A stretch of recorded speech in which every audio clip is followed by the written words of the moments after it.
Pea whola sisu ko aupe ko e toitu u pea moimoi.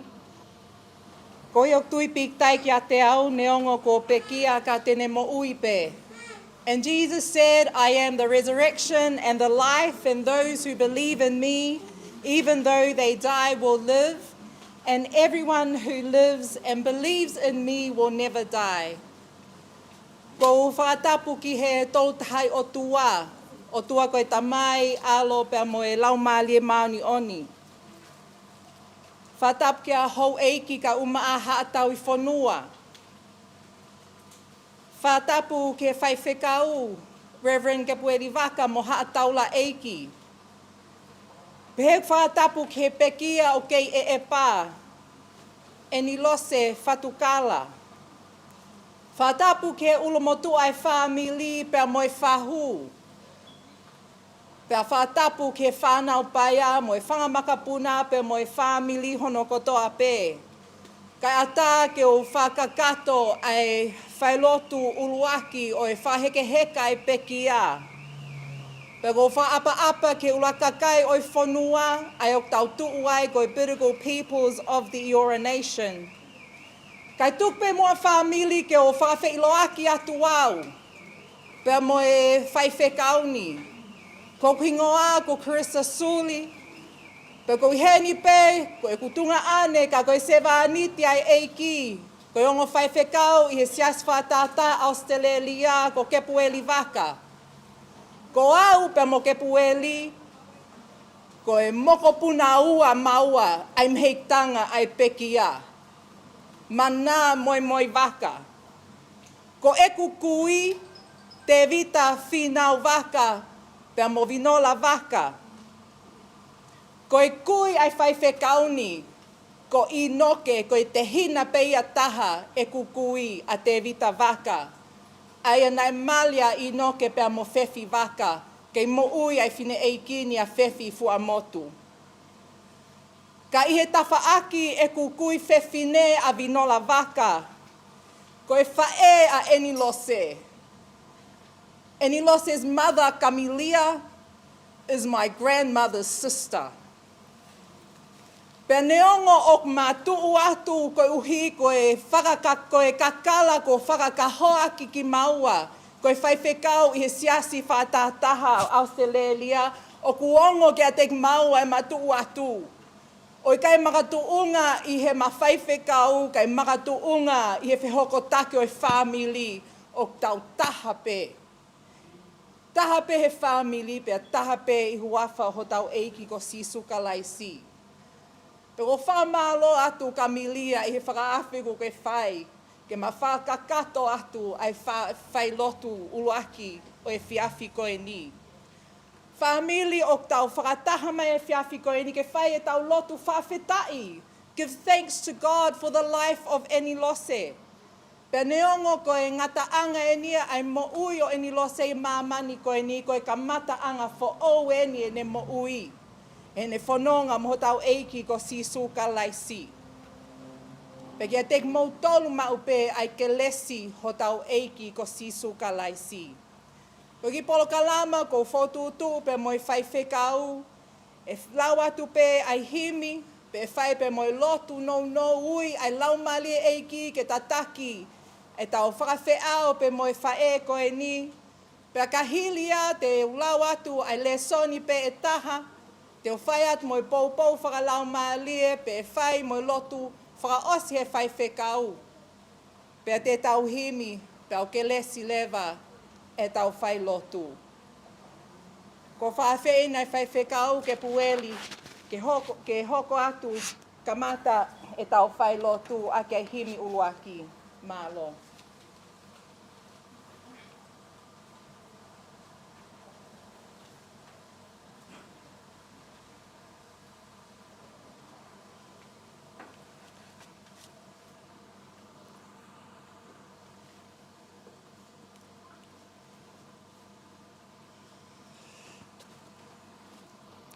Ko e himi e kamata aki e tau whawhamiri.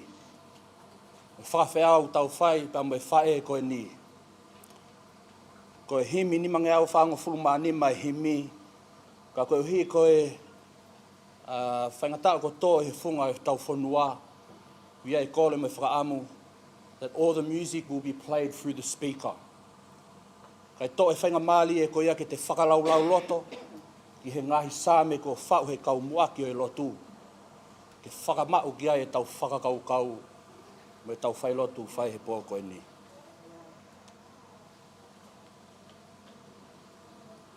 Nima wha nima e himi. Karistiane oua e loto si. Neongo homo ua he fuku mamahini. Tauhi ho loto lahi, tuku ho ilifia. Heu kei sātai pea sātai, te ki liua ia.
Tau lotu.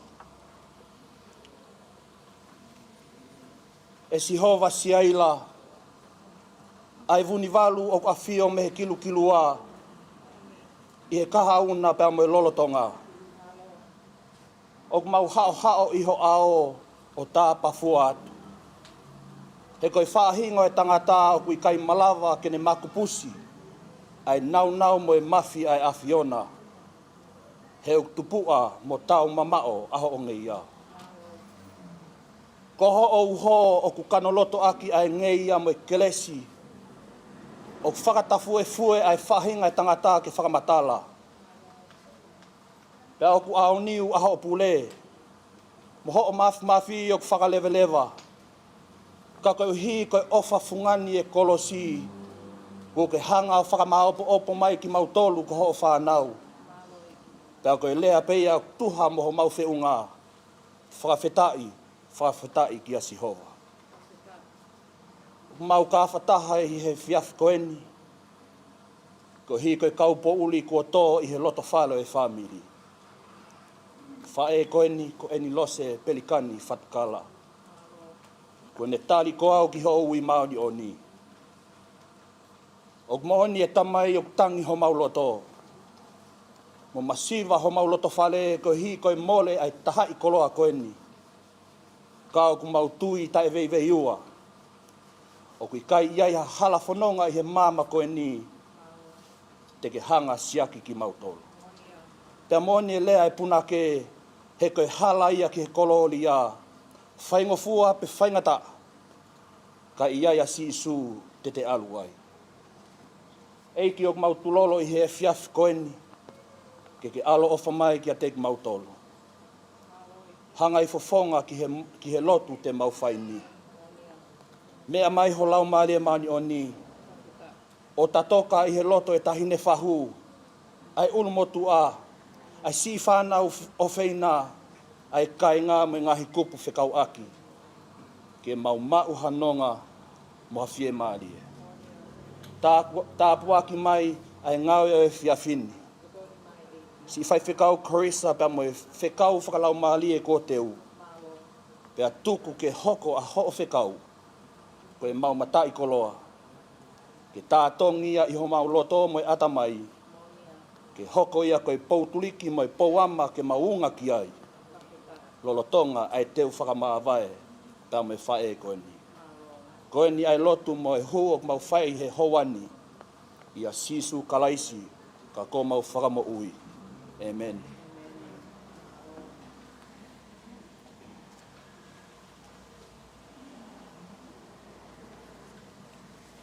Te ula watu ai le soni na e whai ai whakatautau ki taulanga ai mo ui o e pekia.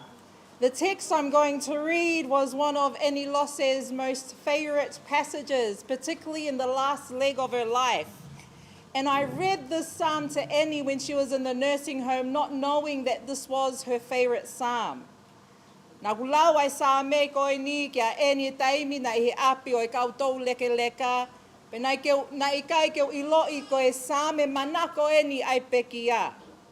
Pe te utoi lawa toi le soni hono ua. Ulaki le soni sā me wa tolu le soni hono ua, toi ko he leti vai tolu pe koe vesu uluaki. Ko tauhi a Sihova e ikai te o masiva.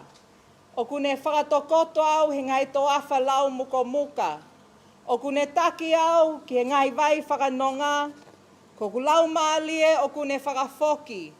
O kune taki au i ngai hala o e maoni oni ko hono uhinga e ko hono huafa pe. Io neongo e te alupe i he te lea o maluaki ai a mate e ikai te umana wahe ki hakovi.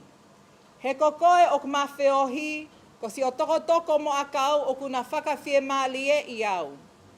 O kuke teu mai i hoku ao ha te pile, ka ko ngahi whili o sio mei he. Kuke pani lolo hoku ulu pe o whonu mahua a e kuipu. Tā e tō pili mai ai lelei mo e alo o whā i hoku ngahi aho kotoa.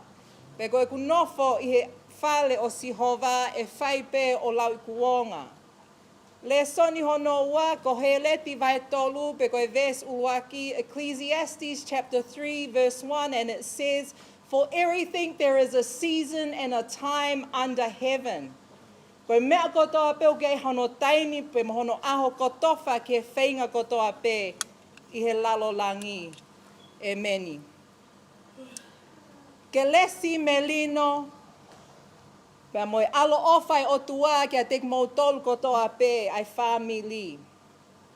During the last months of Enilose's life, she would sing her favorite hymn, Eiki koe ofa'au.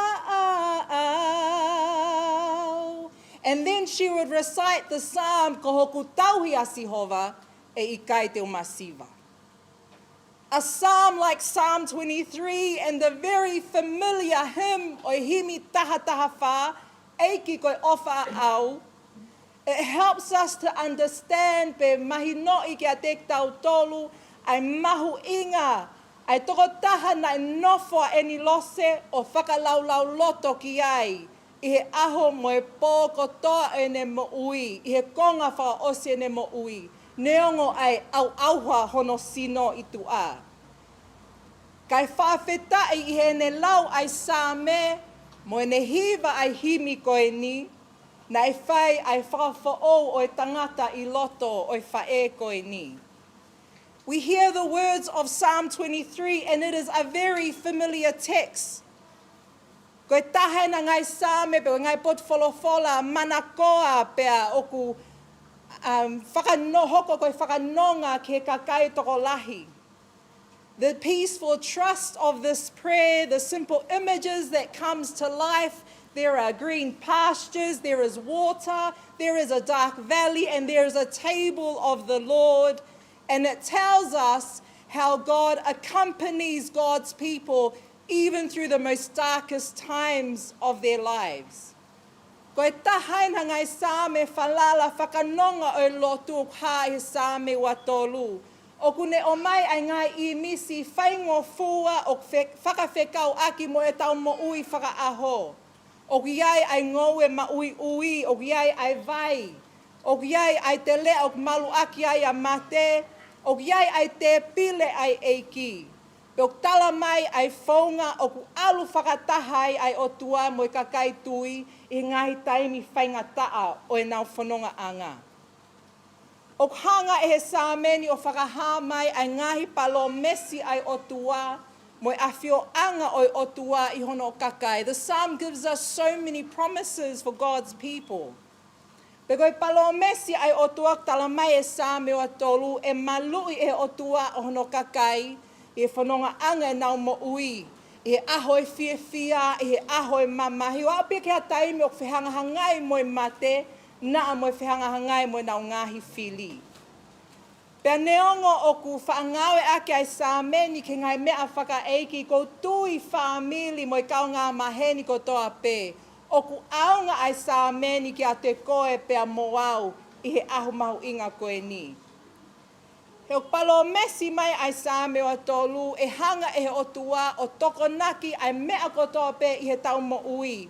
He ko e tau tauhi a Sihova e I kai au pito te tau masiva. Ka o whakalolo ma whaamiri ko uhiuk tau wau mai ki a kuonga o e mo ui, o ku lahiange e tau tokanga ki tau tolu ke ngai mea koe o ku I kai ke tau mau. Pe tau nofo o hoholi ke ngai mea o tau kau ngā api. Pe hoholi ke ngai mea o ku hoko, o ku whakamaweu e tau whanonga o whai pe moi o tua. Ka hanga lewa he sāme koe ni, o whakamanatu mai ai palo mesi koe ni, koe o tua tene whakaai mo tauhi e tau mo ui. Ka I he tau wau mai ke konga whakaosi o e sāme koe ni, koe toko taha koe o ku tauhi ki a Sihova, e tau pili pe tuli mui ai lelei mo I alo ofa ai o tua.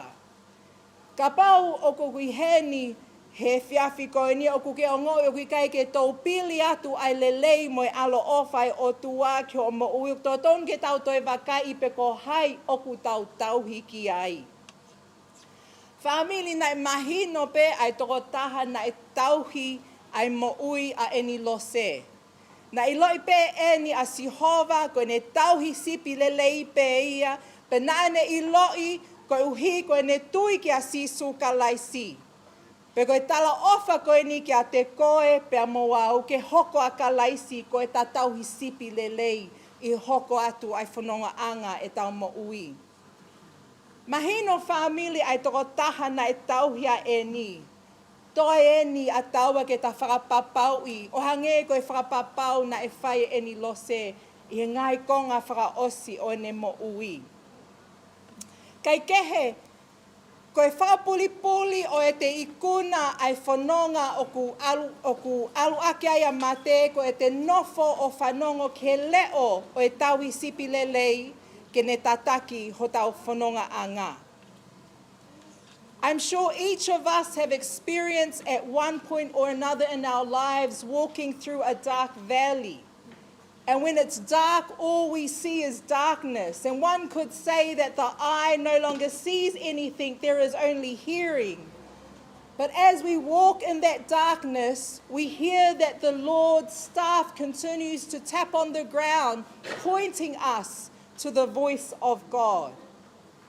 Whamile o kui kai ke tau wofo ia usia e Enilose ai whakaanaua ai whausame. He hanga e whausame o whakaha mai ai makehe o ngau e whakatauhi mai ai o tua ke whaahinga o tali a Sihova ke nau mo ui. Kai whawhetai he na e tali ai pekia ai tauhi ai o tua na e whai ki hono mo ui. Koe tala noa koe ni ke tohi e kohele ti.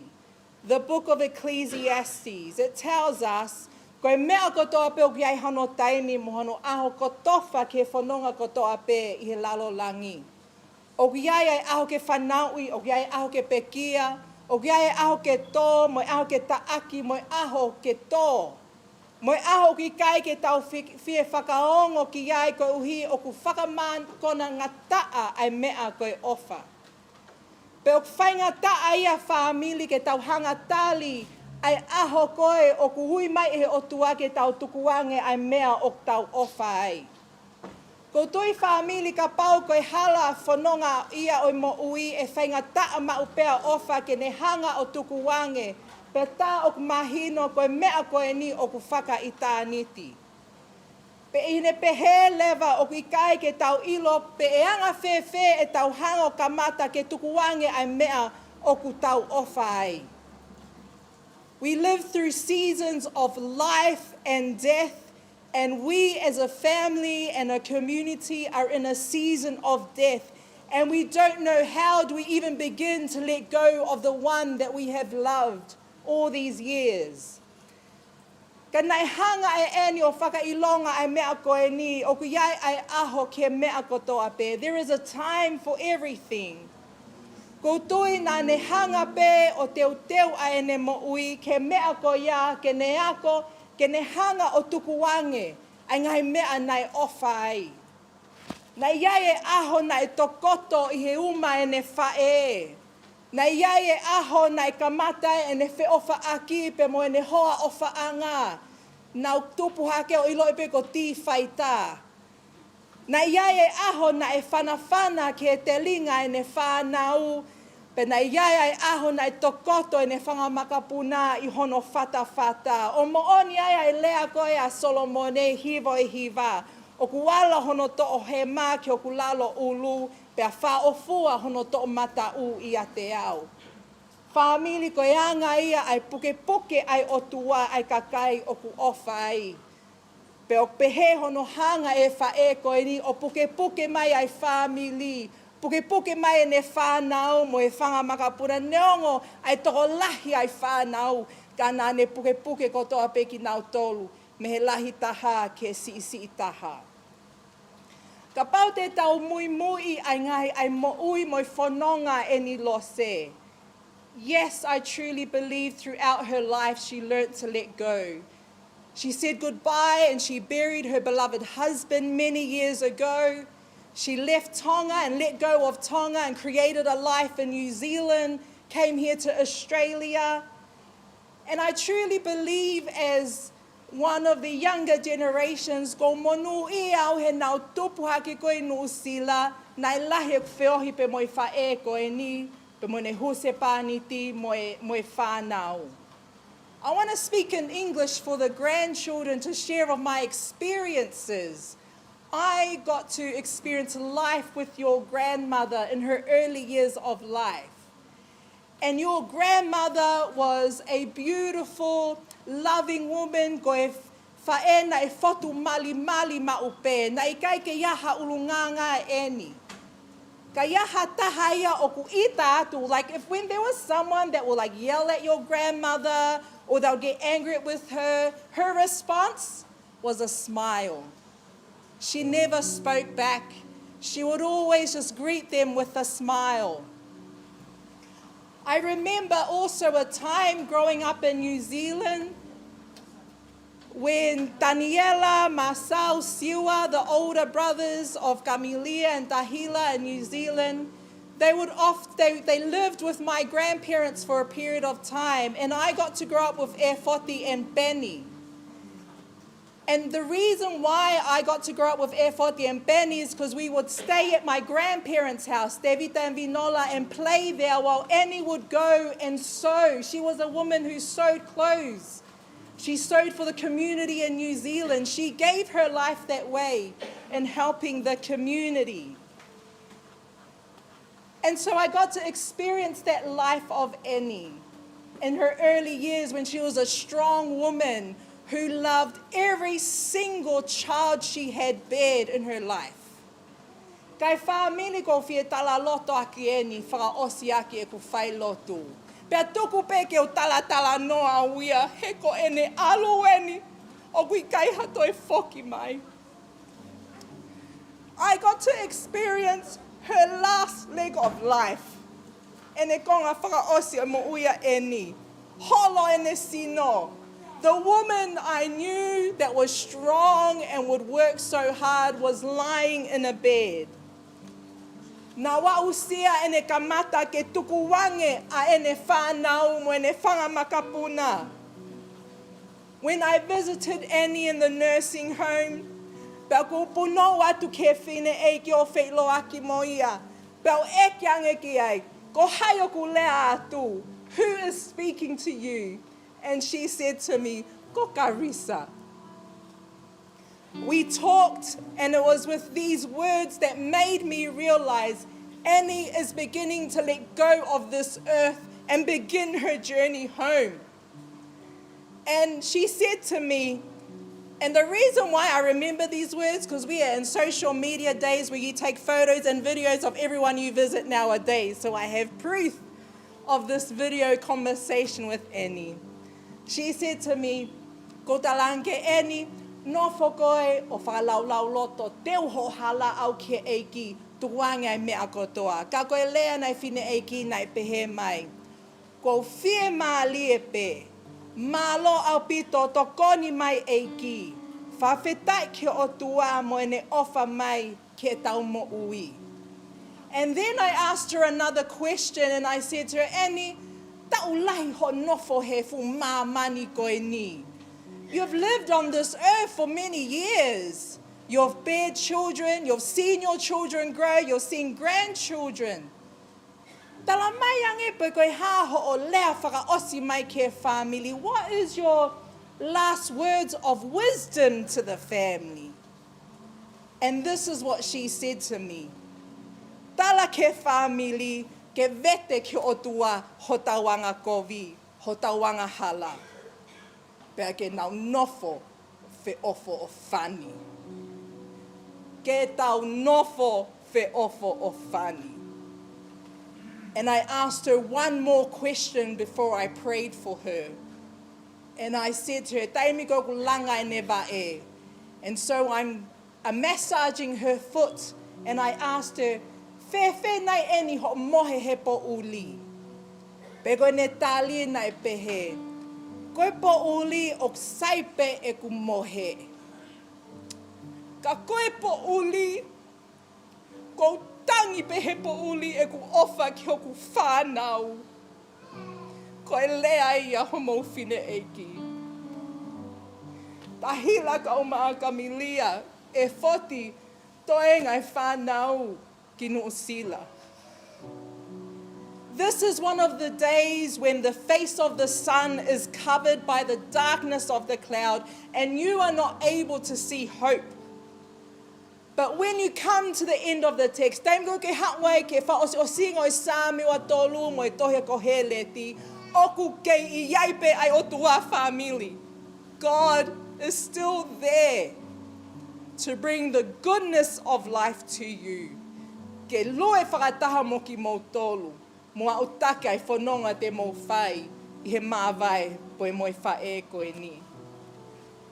Tālonga pe moi whae koe ni ke ne hanga o tala mai kia te tau tolu. Koe mea kotoa pe o ku iai hano taimi. Pe koe tau hia sihova, he koe ne ofa koe moana o ku loloto, pe o ku ngalo hifo ki iai. E tau ngahi anga hala kotoa pe, o hange koe whekau, kune tuku mai ke family. Kamilia ka uma ai whanau hono kotoa pe, and even the grandchildren. I pray that the values of life that Enilose lived in her life, te mo tauhi, ai ulunganga, mata ofa, tauhi o tua na e whaiho mo whae. E ne mo ui whakatoki lalo, mo ne mo ui anga lelei. Kai tau te whito ke mo ui na e tauhi ki a Sihova. Enilose, pe te ui peo e Moimoi, Pelikani, he koe hingo aia nau manatu I tupuhake Fatukala. Ku ke whai ai tau lelei, pe ku ke lawai ai whakapue, pe ku ke tauhi ai tui totonu. Ma loho ta ai sipinga ke mau Moimoi ki ai. Thank you for your generous love and the teachings to all of us younger generations, because as I stand here with Reverend Gabrieli Vaka, o honga ai ofa na ke whai mai kia tek mautolu. Wholawa moi eiki, pe ke toka I he nonga pe moi pie maali ho tau eiki ko sisu kalaisi. Mo whalala kia sihova whamili, pe atuku, ke awa tai lau maali ofa o tua whakanonga ki mautolu. I wawhai tamai pe moi alo, pe moi lau maali e maani oni, e meni.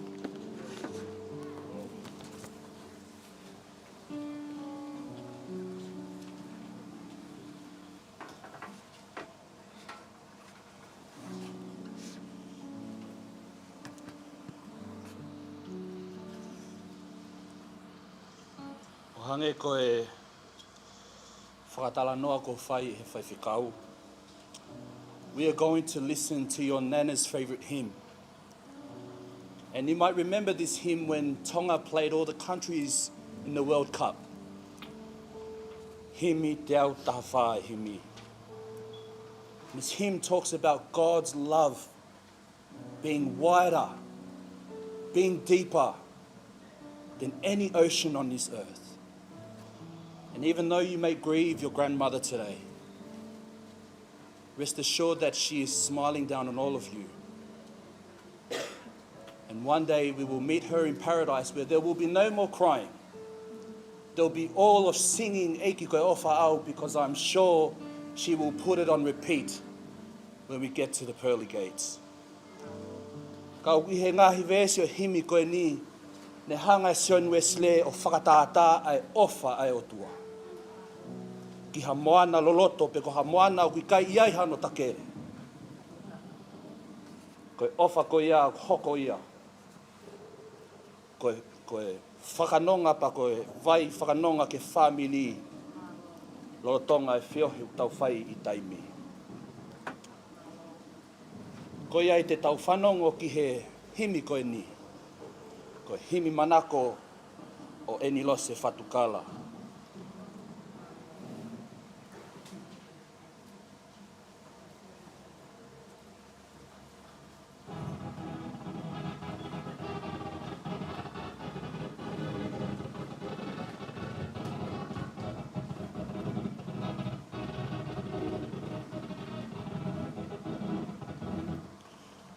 Kohi koe ki paropale ma teknikale, tuku pe ke ulaua te ngahi vese himi koe ni. Ke tau whakalaulau loto ki he sāme nei moui aki ai whae koe ni. Eiki koe ofa a au, koe moana lo loto. Pea ngalo hifo ki ai e ku ngahi angahia. Pea kua ufi ufi e ku kovi kotoa pe. Pea u hopo I he tui ki he moana koe ni, ko e ku mā lolo anga. Moe amanaki lei, pea moe fie fia anga, o kuau ilo I heni. Pea upehe ai ves whaka o si, I he vai vai a hoku sino, pea vai vai moe loto. E pou pou e he taulani, hoku lau maari e holi, pea o ngoi o ilo. Ai ofa ta ingata. Amen. Ke tau loto.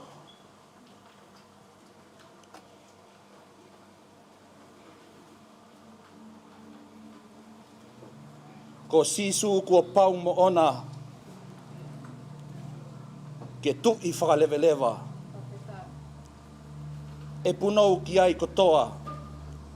Ai whaahinga pea moe lea. E o tua mafi mafi. Koe sila tolu ala maite. Koe tae maha kulea ka koe tolu taha I tāpuha. Koe kua lou nuku ho kakai isa. Ai whamiri mo ngahi maheni. Koe kaunga whanonga o whae koe ni ko Enilose. Iho panga I tapu. Ke whakamooni ki he whakatupu. Hao hawa mo tuutai ai awhiona. Ko ke heni ai tūkunga ai aho. Pea hange e ku maunofo I lelenga o mata lupe ke hea. Talu e o fongi ki mautolu e Pelikani. Ka nā mau una loto mo sio whakamamau. Ki ha whakaamanaki mo ha whakawhie maarie. He kua tala he punake ia, ko e hala ki whaitoka o tau ke hiki e ama takiloa, ke ne hulu ho mau hala. He koe wholau o mau whai i taimi, koe wholau a pe i he misteri o e wahanoa. Kai whakawhetai, he koe wahanoa ko ia, o laulahi, maolunga, mo loloa nge ho o whana. E tamai fungani mo whonu i he kelesi. O whonu ngutu ho mau loto i he whakawhetai. Ko hi koe koloa fungani koeni, nā ke whakakoloa aki ho mau whāmiri masiwa. Pea ke whakanau aki ia, ai ngahi nau whakaofa mo masani. O hange pē ko mau kau i he lau, ko uhi ko ho o koloani. Pehe ange mai ko koloani, o malawa ke mau tūtūni ki ai. Ke mau puke ni mai mo tau hii, ka o mau whakawhetai pē. He nā ke tuku taimi ke a mau tolu hangahi taimi lahi. Ke hoko ai whae fitani ko ha tāsi pinga lelei. Ma whai taki anga ai whāmiri kotoa. O mau hanga hake ki he awhiona. A koe nai tuku lotoi e Enilose ko hono tauhi sipi lelei. He nāne ilo koe nofo koe ni. Koe hiki te niti pē mei taimi ki i tā niti. Pea kua ne piliote ai whanonga anga i taimi. Kai whanonga atu he whanonga anga. Nāne olunga ki ai mo tauhi. Pea tuku lotoi. Ko sisu hok tauhi. Ke puke atu e whanonga. Ke au ki hoku api mauna. E o tua mau whakamooni atu. Ko ho o koloani ne koloa ia i ho mau loto whale masiwa. Pea koe ahoni, ko mooni e whakahahanua e apostolo ko Paula. Ko hawhanonga anga mamahi. Ka o ku hui aki ai loto honga ia mo e koto fia. He ko ne whanonga atu ke mau ahono kalauni. O whakawheao ki he hau o universi. Pea koe mau lotu ia e o tua. Koe ni aho koloa, kuo ke ui ke whoki atu. Mālo e ofa.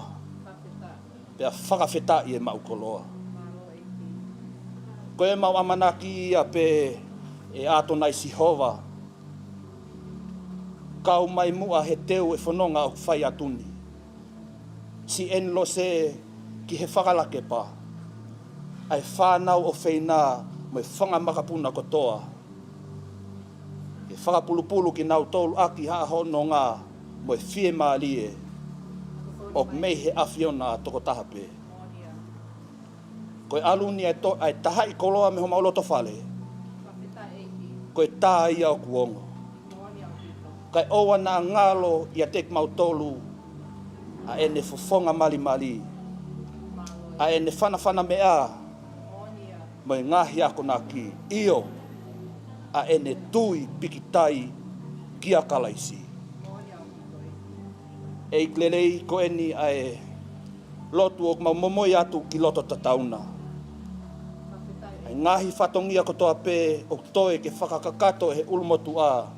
E whamili mo e kainga ko toa pē i Nusila. Ko hi ko e teu whakahekeheka e wholau ai whae fitani. Hanga mai mua ho lau mali e o tataki e ngau e o teu aki. Pea ke tau tōtu ua mai ha kelesi mo ha vai whakanonga. O pulupulu ai ulumotu a. Kai uma ai whamili ko toa. Tā ka whia ia te ki nau tolu ho lau mali e. Mo ne tataki ai whatongia ko toa pē o whakamohe mei ulu. Pea mo i ngahi aho o hanga mai mei muana. E o tua oa nā ngalos i kau toke tā. Mo i kau nēsi nā nau tauhi mo tokanga e kina Enilose. Ai kau ngau e ko teu i e awhiona Ke hoko koe kau se tuata ki ho kakai i he whanonga anga i taimi. Tā puaki mai. Mo ke tau hi ki nau tolu koe hi koe ngaue o nau whia. O mau whakamalo at eiki i he whainga maali e koe ni. Ke mau kāwhataha i he tali ui ko whai e he whae whitani. He tau mai ana e whakahoko ki mau tolu aki haa whaahinga lou whau. Ana e whakahoko ki mau tolu aki e taa a ho o alo. O mau hapai atu e mau whamiri kotoa. Kau mai he whaiwhekau me ngau e ko whiani. Pea tau whanonga i pē mai a Fiona. Tā puak mai si kau whaiwhekau mo ha taula eiki. Tā hine whahu mo ki mau tolu hono kotoa. Ke mau kei hoko ko ho mea ngau e. Pea ke lang ia toko taha pē a hohua wha. I he ngau e kotoa pē o mau whai. I he laka o mau whai mei taimi ki eternity. Whakakakato mai e lotu mai huo o mau whai ni. I he huafa pē o sisu kalaisi. Ka ko e mau whakamo ui. Amen.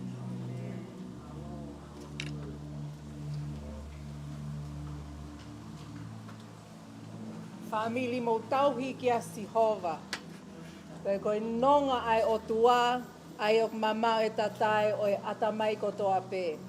O whakene malu i ho mo ngai loto, mo ngai whakaukau i a kalaisi su. Pe koe tāpua ki ai o tua, koe tamai, alo, pe moi lau mali e maani oni. No fo mau ia i he famili ni o na ahili kai whaipe ki lau kuonga. Amen.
Utol koe family ka ke puhau ha fura me ang kausa. Sias patataha he ta koe ka hoko mai. E hopu ha ke tu he tu uma koe president. Sias United Church Australia. Nora tonga hau ka karisa koe president firia a siasi. Ya utau tala muru. Hanga e Enilose o fua i mai ngā koloa le koe au. Hopu mai pe ai pahu me roto whare te tapu. Wau ko motu a. I aho. O kou wha, peo te motu. Tāru mo Enilose ke te hanga whai ko i whihoko ka koe. Mahino sai te roto. O whamaro rahi a te Enilose. O hanga o mai ki matou a ewhia whakakoa pe. O hopu mai pe o whai whekau me o loto whare. Te hopo mai pe whahu me o loto whare. Te hopo mai ai motu a me o loto whare. Pea ko tau ka kato ki tau kolo pea. Whamaro rahi a whamiri. O mea i hope ke tau kolo kalama, ke tau hoko a te ai. O au, te whama whakahoko a te tau kolo kalama. Ke mahino, koe whae, o pea i no whamiri. Ke whai e na hao. Malo, koe kolo kalama hoko, maa koe hiva, ai si whamamoko puna. Ke tau tari ai ke whai lotu koe ni, ai si asio Enilose. Malo.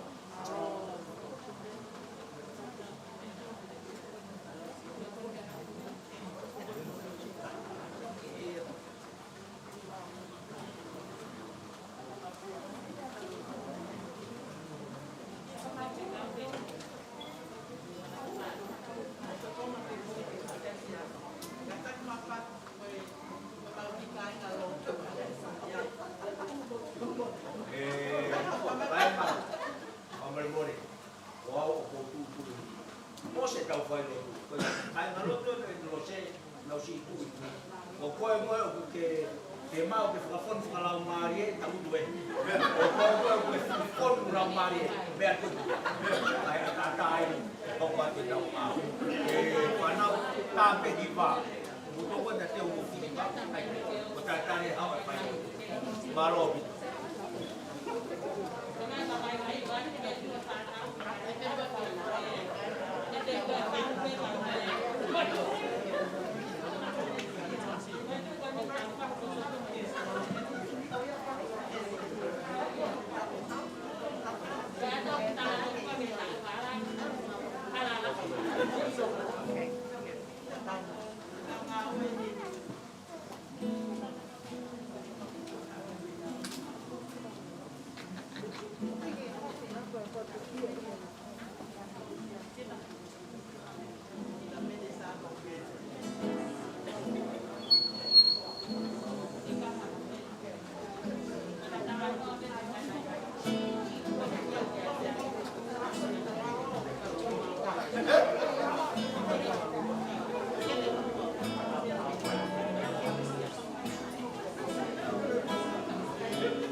Okay, are you ready? I'm gonna preach.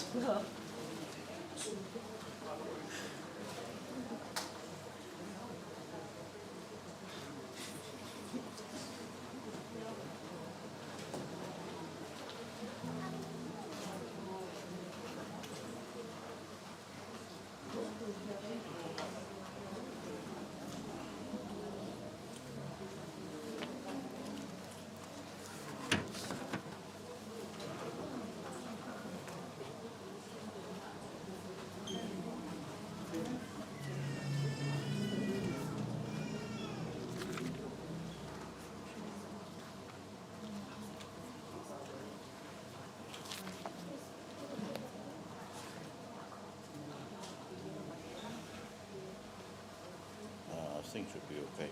Do you have a microphone? Is there a microphone? That's all right. It's fine.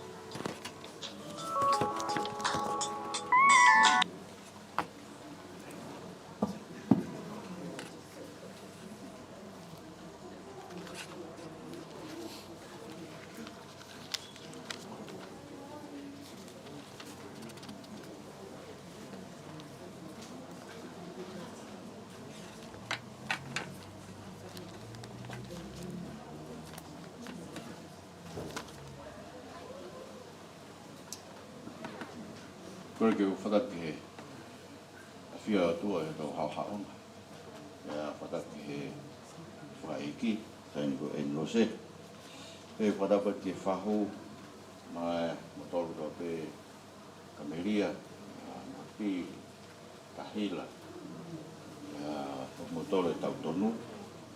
Kore mo ke tau kamata e whailotu koen, ko e whailotu eni e ka ingalotu koen o Enilose. Ka ingalotu toi tapu e siliana. E tau himi, pea te ulawa tu e onga wholofola e ua.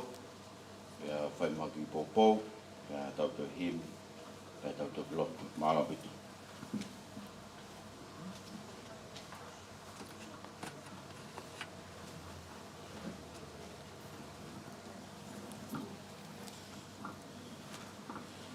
Whangeau hiwa ko fulma hiwa himi, wha hiwa hiwa.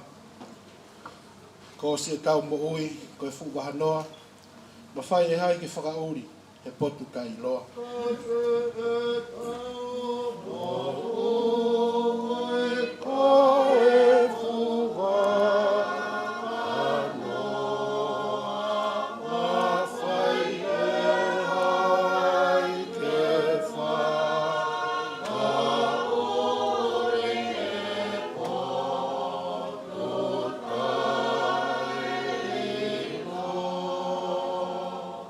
Ko e whanonga ia, whanua whainga taa. Tō popo ono iri whia, mo whihi hono hala.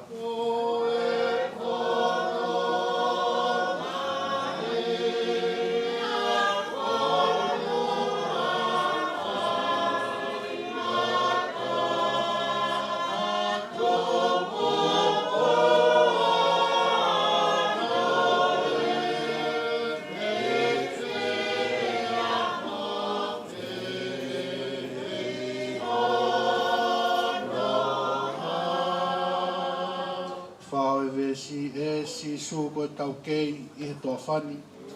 E whakailo ele rei ke ulaka atu ai.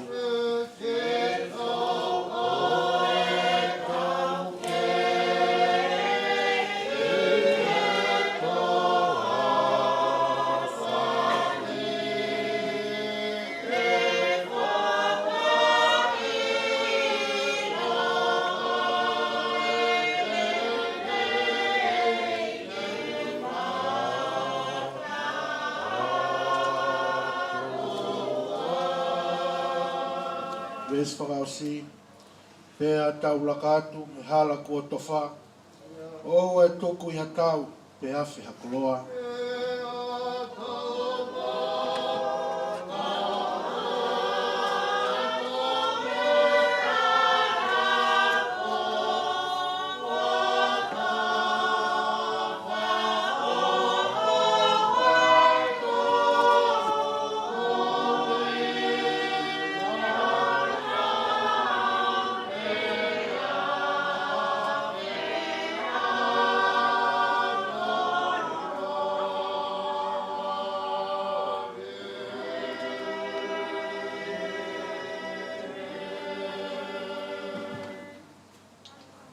whawhala ua te urau, ko he sāme ua tolu, ko he whawhala ua ki ia, te urau I rea whakatonga, ba te utoe laupe I rea whapālangi. Sāme te vita, tau hia si hova kai te umasiwa, whatotoa he ngahi toa whalau muka. Take au ke ngahi vai whanonga. Ko kulau maare kune whafoki, kune taki au e ngahi hala o mā oni oni. Hono hingai, hono hua whape.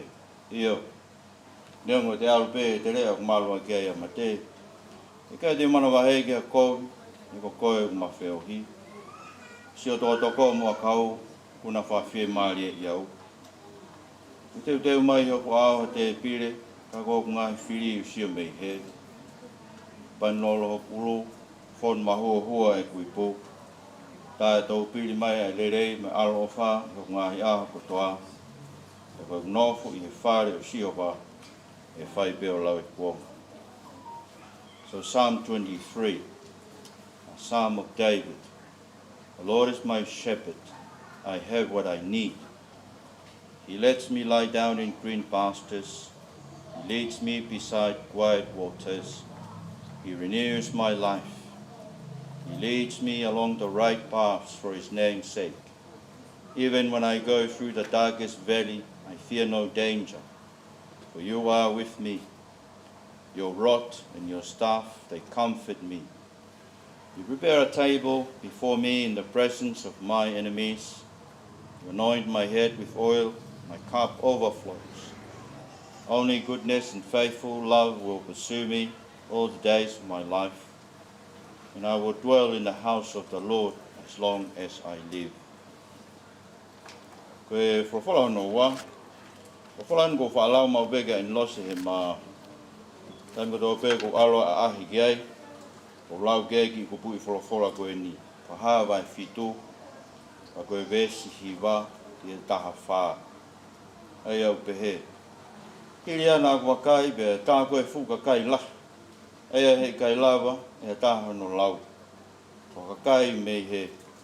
Pure anga katoa pē mo e ngahi matakari, ngahi whahinga, ngahi rea. Nā nau tutu I he ao o e taloni, pe ai he ao o e lami. Nau kofu aki, ngahi kofu ina hina, tō lofu. Nau tō e ngahi wāpā me, Nā nau karanga reo lahi o pehe. Ko tau whamo oi me he tau o tua, ai au kua whio I he talo ni, e me he lami. Kala kau angelo tō bēna nau tū tātakai ki he talo ni, pe ke kau mātua, pe ke mea mo oi e whā. Pe ne nau tō fo hifo rewa I he au e talo ni, ka nau huu ke he o tua o pehe. Amen. Tāpua ki, me gloria, me poto, me whawhetai, me whawapa, me mawhai, me mālohi. E lau ia ki o tau o tua o lau I kuonga, pēta e ngata, amen. E nā tāri he taha e kau mātua o ne pehe mai, ko hai aki nau toluna o kofu hine hina. E koe nau hau mei whē. E o pehe kia te ia, e ku eiki. Ko e pē o mea I. E ne mea mai, ko e nia ki nau tolu hau me mamahi lahi. E nā nau fōho nau kofu o whakahine hina, I he taha o e lami. O whola tonu mea o tau eiki.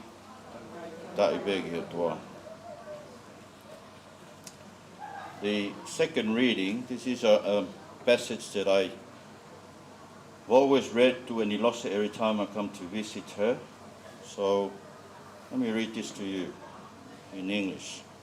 Revelation 7, verses 9 to 14.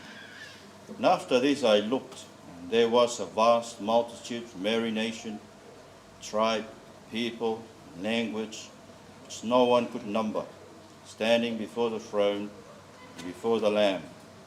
They were clothed in white robes with palm branches in their hands, and they cried out in a loud voice, Salvation belongs to our God, who is seated on the throne, and to the Lamb. All the angels stood around the throne, and along with the elders and the 4 living creatures, they fell face down before the throne and worship God, saying, Amen. Blessing and glory and wisdom and thanksgiving and honor and power and strength be to our God forever and ever. Amen. And one of the elders asked me, "Who are these people in white robes and where did they come from?" I said to him, "Sir, you know." And he told me, "These are the ones coming out of the great tribulation. They washed their robes and made them white in the blood of the Lamb." This is the word of the Lord. Thanks be to God. Ko me mo ke u whanga atu ngahi tarawhatapu tō pe ko au whaki. Ia ko whamore lahi atu ki he whamiri, ia ngahi tuunga. I ho mauroto whare, kāu ke whakatapua, ka kutai ke wausia, ke uhi ko masiwa ili. Motoa whahoha a, ko ingoa ko maafu palu. Ke whakaua i se susian tau tai nao tonga, ka kou tau whatau i sipi, ka inga lotu. Ke kau wesiriana, lotu tohi tapu. Ia nā mau kau whataha i musi Enilose. Ia ke talo e toka a Enilose o whatōtola a, mo e ku whai hono tauhi whakatau i sipi. Ia ko whiwhia wita o pita tu eni a honi, i ao e otua mo ki Montoro, i ao si Enilose na o mnak pe iai pe aho peheni, i wawa e tu heni o whai e lotu whamawa e wha osi, ia mo si kaunanga ko eni. Ka taim ko tau pe ko lere atuai ka Enilose. Matu e se tuata na e tamitana maamu se tuata. O uiu iat, whanu mau beke reo Enilose, o ia pe lea mai. Matu pe na matu me se tuata ha taha. Matu maa o uiu iat, si koa o mai whine eiki. Ke atu ko hai ku iai, ka mai ke kātaki o kukai ke hene api ko ne tauhi ia. Ko ia peni o no tu pe no ki mo he ngata mo ia he matapa pe ko e lo fare. E da mai e mo fai mai pe tau lotu me hena. E ga ke ula va fa te tau matapa. Ka matu ai pe mo se tua tai tu. Fai e lotu os pe fai matatau atu si tatau mai pe fine e ki me loto fare. Ana be mau be ko tan ko do be ko le dai pe mat mo se tua ta si o ke Enilose. O kia mau pela o maari e fie fia. Whine koe ni mahalo modoro mo mea isi whine iki. Si o mau peko no whotunga, mani peko whine iki. Lau maari e fie fia. Koe mea pe tā nau eke ka Enilose tam ko tō pe nau alua i ki ai. Nai pe ta imi ko whatonga i pe, e ko eke mau pe kei, ko tau whiha en. Tala mai no tāu. Kai whai pe wala tu ko eke atu no tāu, kai ke nito mana tu i hono tāu. Aino e ka te au, iai ku kamata ke ngā au mai ki ai ana tula. Ko mera nau whai nau eke pe kia Enilose. O ko ke tui ke ta o e ko si sukaraisi o hao anga ia ki he mo ui ta ngata. Iyo. Moimoi walo whai lotu ai no walo whai lotu ai ne he whare maki koe ni St. George. Mera tau pe. Nā pe iai mahalo ke tāhine to ko wa kameria e hao me meripoane. O rato, si ta tau mai e taini kuea o alu, o rato whai malotu o tanki e. Koe ke uilo pe te utu e lawa mai, si o mai ka koe, ka ko whaam ke whehu pe ka koe, whehu pe ko ko whawhai. Ke tui ke tā tao e ko si sukaraisi, ke mau ai whamore more o ngahi ang hara. Iyo.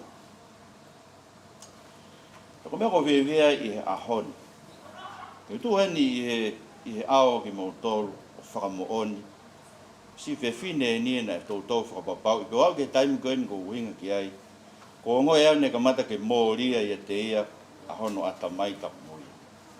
Ke i mahino pe ke Enilose wheheu i whai ange ko eke ange ki ai. Pe opu tui ke ta o si sokaraisi kono mo ui angai. Ke i tāri pe Enilose.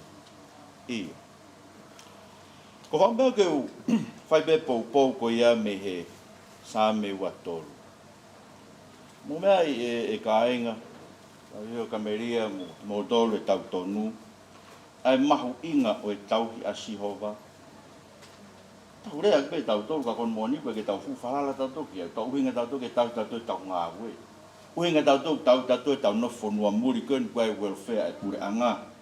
Ka pau rea ai tau ngai kāinga koe tonga, tau tau uhinga nau tolu e ka tau tolu, tauhi nau tolu ko tau ngai kāinga koe ni imuri ni.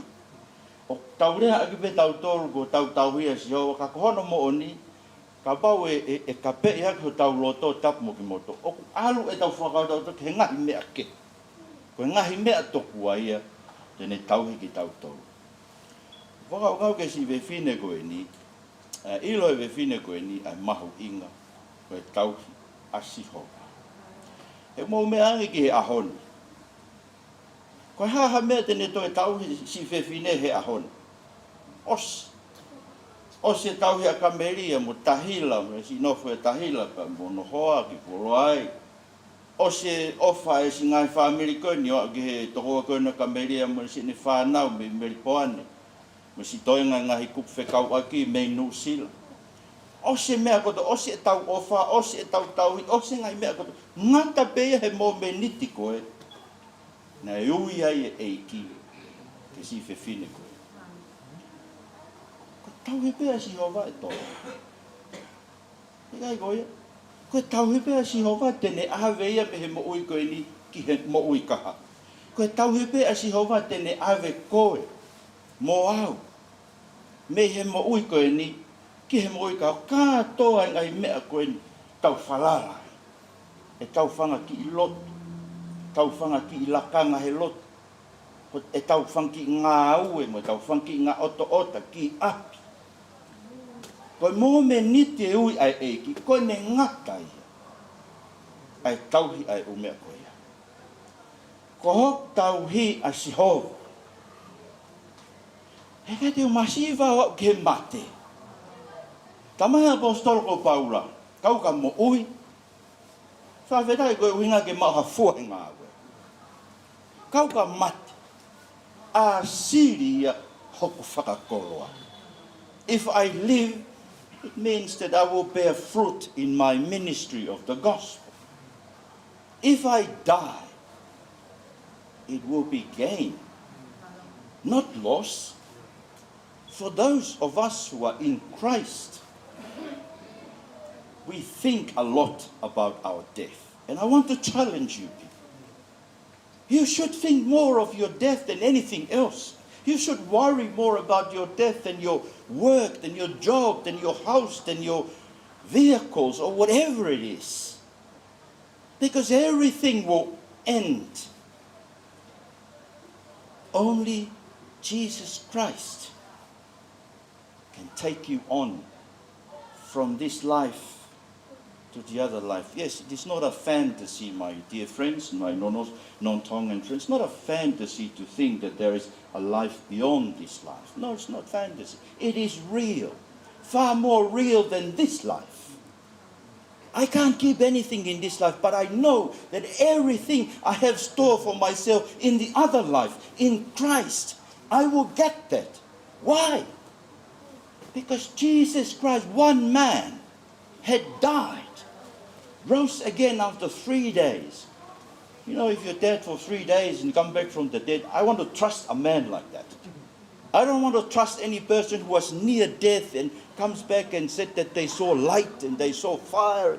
I don't trust any of the near-death experience. I will trust a man who was dead and buried 3 days and came back. He is the only man who can give us hope beyond the grave. Kainga, tau whawhetai ki eiki. Ko whao mau pēo ka pau ke tau hi sipi ko ke whanongo mai ki he pēo ke mamata mai me he waha o pe. O ton peke ke ilo ho sipi. E o te ke hao loi he au pe he ni au ho sipi ki he wantane kai te ke ahi e koe. Ton peke ke ilo. Koe ui, koe whatongia koe mau tuku ai, tala mai he pelu. E eke mai he eiki ke whakamatala ai whangasipi. Me ko via ka ba eke mai he eiki nei ha ho sipi ko Enilose. Si ka via mau pe ai ke sipi ko eni. Fa via mau pe ku sio ki ai ko no fofong, fa via mau pe eke ki ai ene tui ke te koe, fa via mau pe ke te awi ene fa am ke fai lotu. Fe mo tolu ka ina lot, ka ina tong. He veo mo ui. Mahu inga. Ai tauhi a Sihova, ko ia pe, kolonga ki i tāni ti. Enilose, ko tatau atu, whamalo ki eiki. Talo whanongo I he uia e ki whai ka te ko ma whawhetai peke e ki. Nā taimi ma whainga maari e na ke si tuku mai. Ke whai e whatongia whatau sipi. Toka ngā e koe. Tau he koe wau peke hoko e uia e ki ke te koe alua. E tāne ki nā ngā pe I e singa he kup mā vai he peki. Te lata he sio ki hai. Ka koe e ki pe tene whungai. Amen.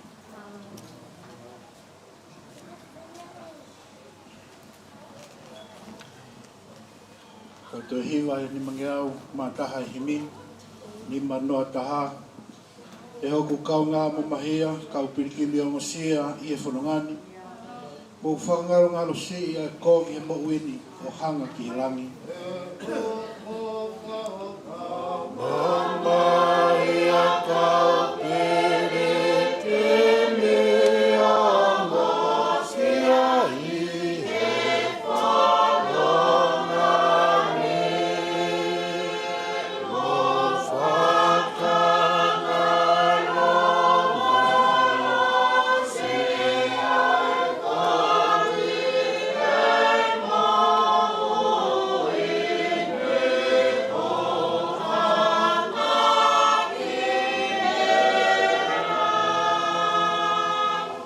Ko toa whatangi e masiwa I he whia maari e pia whanu hiri whia. Mō whasio atu mua he kite e mō ngā koe mā lolo ia.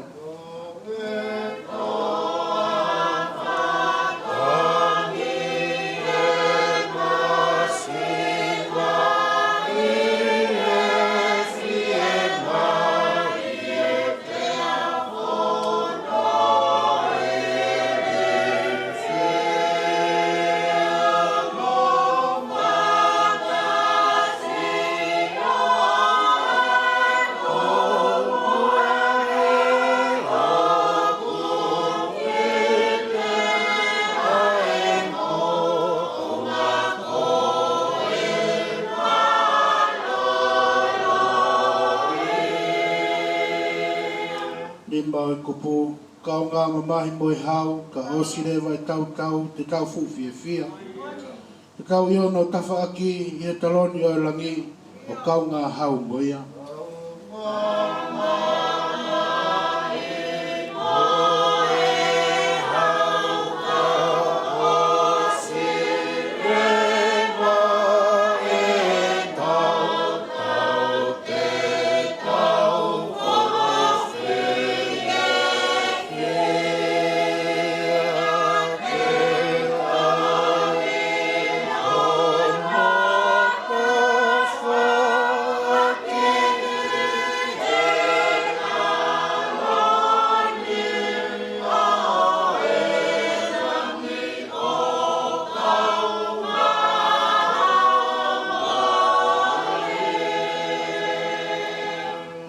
Si koe tui te tau lawai, e tui mo I whakataki, koe maha fuia. Kau fua kolosi pē ke au, nau kalau ni kua pau, o iau ai whia.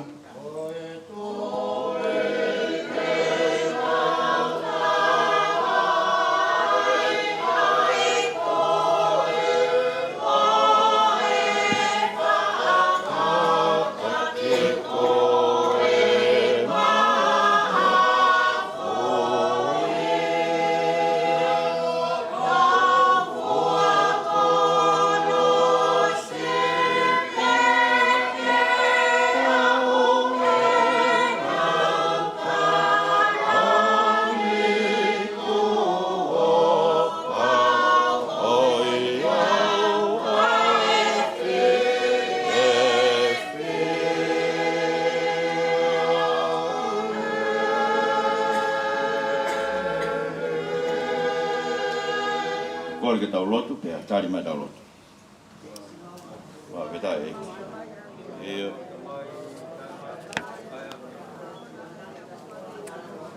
Alo e.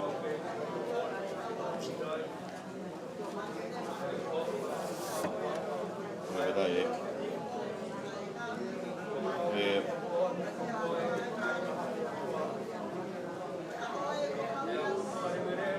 Alo e.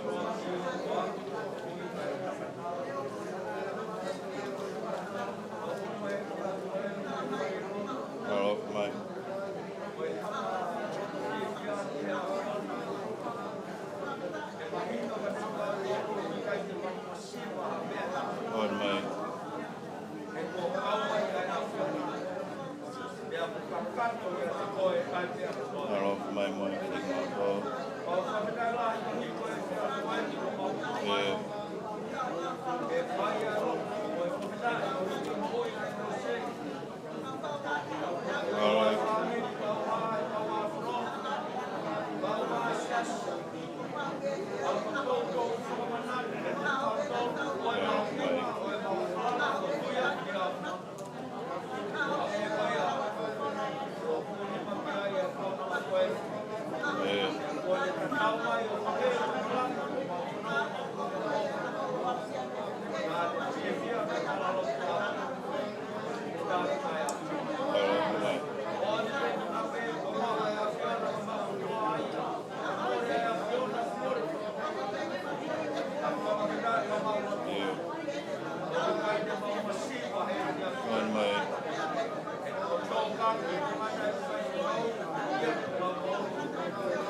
Mai mau Moimoi ke koe lai mau lau pe fola kai ke iai ko mau loto fola fiona to mai o te mau tui big tai ko fola te mau mo e pe o tanga to te koe ni to e fa fita i pe ko e ke si mo ui ai fe fine koe ma lo pe ke fiona to as na feng mari to pe na ma pe fai e si na to kanga fa tau si ke fia e taimi kutoa pe anongo ki se ne whakaha e whapapau e tui pi ki tai ki hea whiona sisu. Mau inga beke mau iloi e tō mawhi kai hao whaki mau tolu e ke mau ita ngata e mau lotu mau ngahi lakanga. Me tani awe ki mau tolu ke mau ita ngata ko e taa e a whiona sisu. Mai koe kakai kau i kuna tuku i langina tō ngai waa pā me. Whailonga o ikuna. Ai honau ngai kof tō lofa hine hina. Nai fō whakahine hina. E taa o lami. E tō mau. Whawhitai beka o ika si whae koe. O mau kore koe o ika e whanau mo e makapuna. Ka meria mo tahila mo ki nao tolo si whanau mo ngahi tōnga ane. Ka mai makapuna. Eke mau hapai ki nao tolo kore ke se koe. Alo ofa mai. Na mo fa foki na mo wiki lotu na mau i loi koe si isu na mai tu lolo ka kato ki ha fiona ka doi ngai mea mau tāna ke mo ui koe ni osi pei o tanga bau nai toi fu tauwha koe mau whonua e ike o mōre ai mo ui e ka kai ko tonga pe i kai aluha taha i moha mea koloa me whare me kere me ngai mea mau pore ai mo ui koe. Mau pore to mawhike hanga mo e mate o whakahino hino ki mau tolu. Ki mea u tau ki mau puke tuku ki ai puke mao ki ai mo ui koe. E alo ofa mai mo si isu. ai ke mau matai koroa ki a fiona nge ko lau e puna ki ka mau koe mau kotoa anga mo e ko nga ki tapa kotoa pe mau mo ui ke mau tu lolo ka kato ki a fiona si su a koe whainu hino ki mau tolu ki ai he toki tapu alo whana tabak mai whakatahangan moreat pai e te koe tua ngai tu e toi ngai po whailot mai whahaere atu si mea whae ki nu sila whae ai whamawai whaos o kore whawhaingo maari pe whawhaingo fua si ngai mea hana kotoa pe mo ke whalangi ho wawhalahi si mea whaka eiki o e kaunanga koe ngahi lotu ena ko hake atu tāri mo ki mautolu ko hiko si Isu Christ ko alo ko mo whamo ui amen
Sa ik mo fa tua fe lau mari maunion ki te tau tol ko to peia o ta ngat amen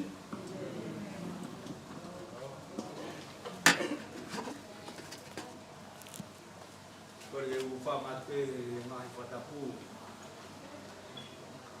o fa mate mo e mo tua pa ya tu pa malo ada i Fatukala ko ta ma pal ka ma se ko ta be ki he kai ngarot sias ka ma mama hi mo au ko e sias of a mai o Enilose ma masina rea ke fa malo a mai ficau ko ha o tau ke hange ko e to kon ni whakalau maari e ko whai he honi ke whanongo ke ai e whamiri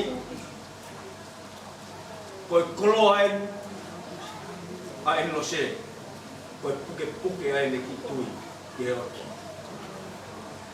lolo tonga e mau tāla whiri oro pea mo e mau whakakau te mo ui e whae ko e kui ko ke o whomi ki mau tolu tana e kuku pe i honoro tō mo tauhi o si hova a hono eiki o si Isu Christ ko hono whakamoku wa maro atu pati pao kai ke tok mea mai pehe a hon te tatau i hosipi ana tau o tauhi whakalau maari he te kei mui le rei ko te mama isa o taimina to kotoa he mohenga ai mama whakafonga atu si whanau to whakamopuna kau maa e whaami kotoa e whakamaro lake ia te koe he tauhi ko whai ki mo ui a Enilose e koe ni ko te tatau mai he whanonganga o taimi amana butu amiri ono ak mau ko heba na kau ko whakaroto lahi ka mohono teu le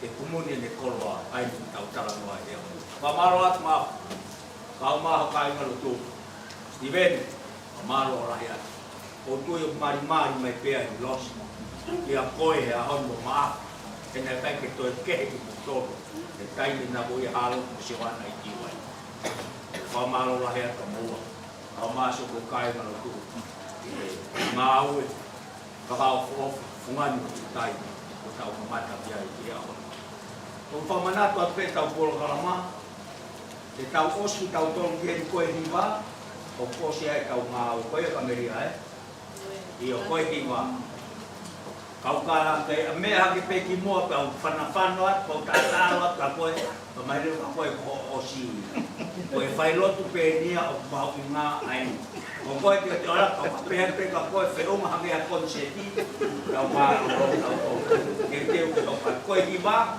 tau ko sta do mi o ke van ki por klamo ko si o ko ide ko van ki manat meri ka ko malanga i ko o Enilose e te fai pe ia e fai pe pau e time balu ai ko programa ko na family turi e ni te wano ko te toi ko ne lava ni te wano ko ya ko ki ko balu ko malanga i o Enilose ta ko ta wa ke hiva ko ta ma tu ku ia mo ka ta ko mo mo ko ya ngai se tau tu pun yo tau ma vai ko se tau fa e ko yo ko ya ni te ni ko ki programa ko ni ko hiva ai pangamu una ko vesi manat meri ko usio ko ko tu ben ko ya ni ko ne wano ko ni toy ri ka to mai ko mau ko ya ni ko wano ko malu ko malanga ayo Enilose e vai ke kau malo was on the chair. o mafua pe ai filo ki mo ngantui ka te lama ko ke fi alo si rea ki tatau da Enilose tai ka ke to fai a filo o te o ki tu pe o rea ki ai malo kai te mai tau po kala ko no to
whanga he whakatapu kua osi hono whai. Kai ata ke whai haki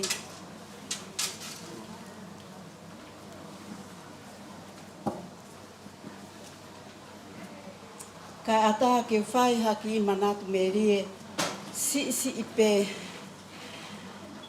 ki he eku whae. Koe tu koe ni ko eku whae en. Pea whamalo ki he whanau. Kai pe he ke whamiri.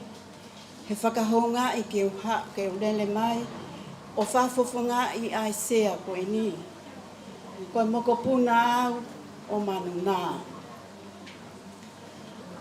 Pea, ko manatu me rea ki a Enilose he o kai ke uma o koe i he taimi fuoloa ko kei si. Nā ku hauai mo e ku tangata eki, mo ku whine eki, nā tokoto i whare mahaki o mau nofo i tari paia. Inuku alofa i kolomotu a ofi ki he remonga, ki he api koeni o isoa. Ka koku manatu i he ku ke sisi i, koku mea ku whai, ko kolosi ke he ke kauhala taha, o kaha asi maine ki Pasikala ke uhekai.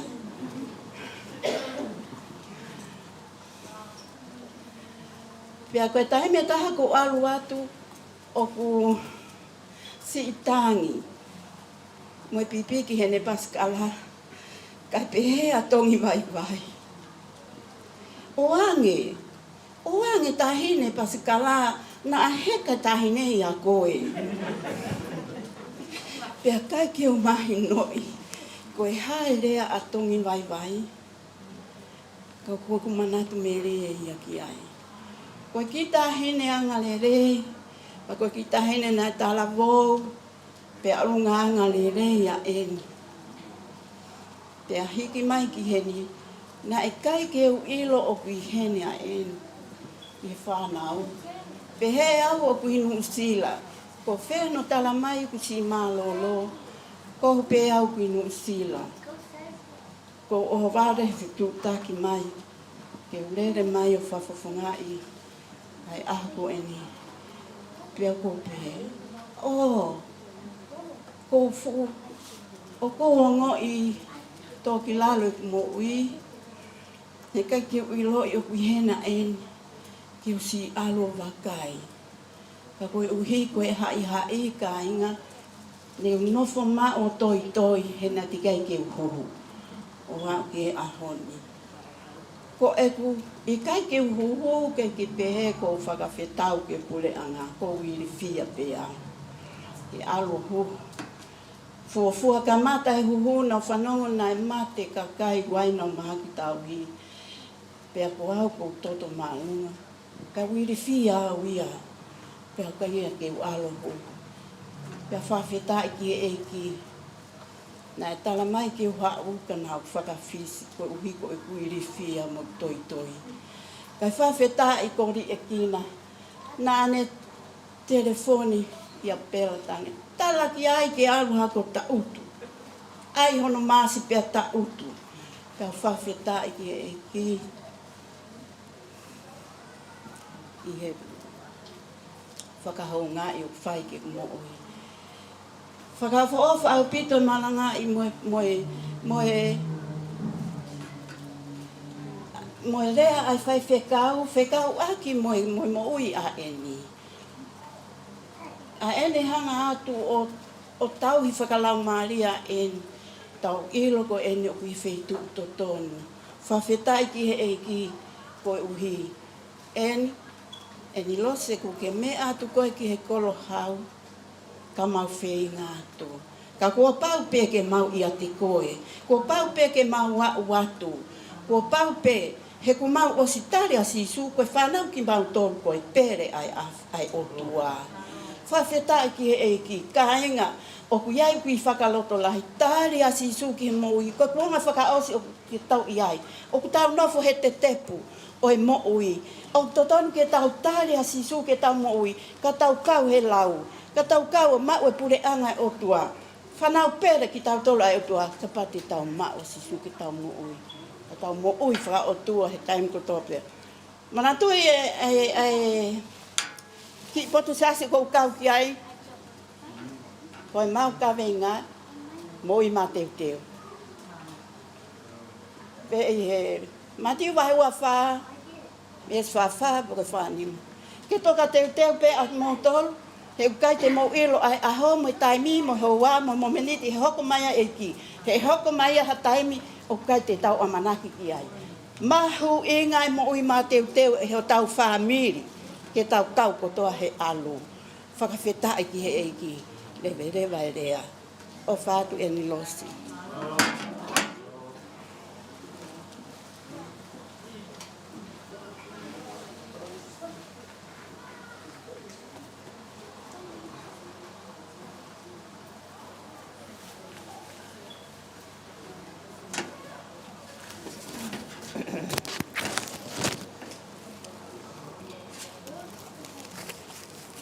Kole ke ufanga he whakatapu ko toa pe whai atu mai ni ani. Ka e ata ki e tini motua koeni. Ke whaha ki mana meri ke toko ua koeni ko Enilose. Ko kuingoa ko kamilia binas. Ko e whakahingoa au e he whae a Enilose. Ki hono. Nai whae ke au. Tara mai. Ha upe a kamilia. O ui au ko kamilia. Te a ko au. Ko e ofe pine au. O e motu whae tangata a Enilose ko si au si puki. Ko e si puki taha.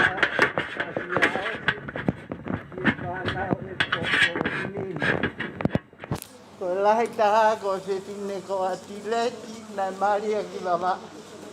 Te hoko ai se tine ko ni ko vinoa ai nuhana lo seli. Te hoko ai mutua ko Solomone ku. Te kutamai. Ko au ai sisi taha. Te au I koe ke whau tara mai he ku wanga whae. Te ai hau pūlou. Te mōwha mole ka ukai ke lahi o ku pūlou. Kua pūria tā waraia nai mate atu e ku hokumari. He kua noa taha iwa. Te mate e ku tahine ki kaua. He uanoa.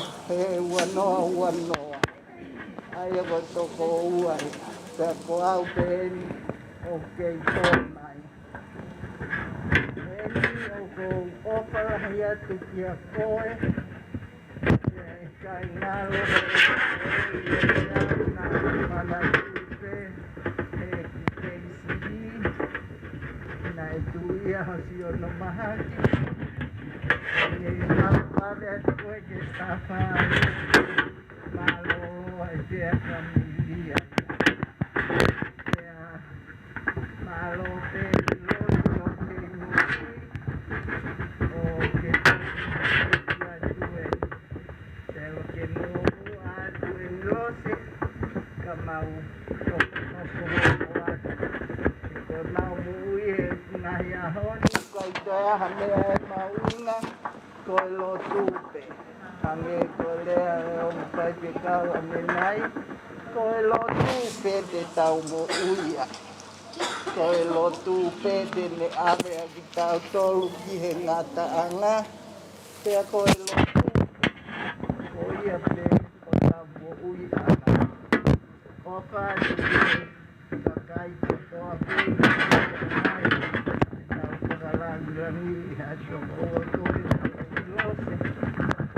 Peke si whanau, e ngalo ia te au e whanau ia. E nā kutau I pe whanau.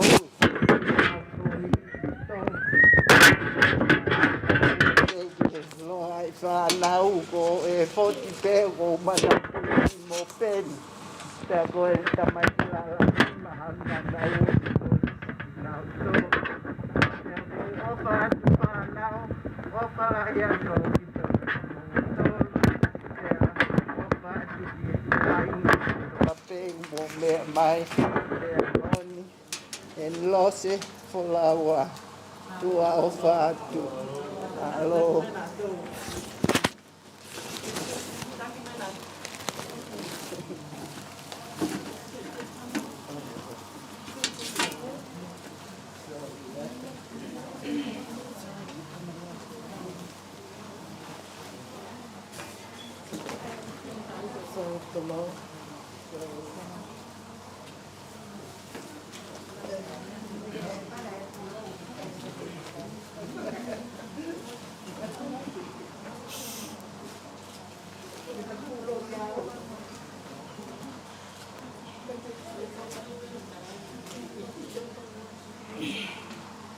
Ko le ke hufanga to he ngahi tala whakatapu. Kos whakatapu at mai mo ani. Ka whai haki manatu melia no ke kui. Ko hoku hingoa ko ila whehi nau whaho. Ko eku whae ko ka melia nau whaho. Ko ia lahi taha he tamai kwhewhine ane nā.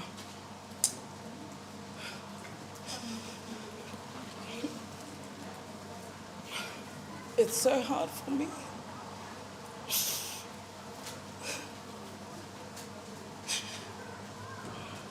To get up, say goodbye to Nena.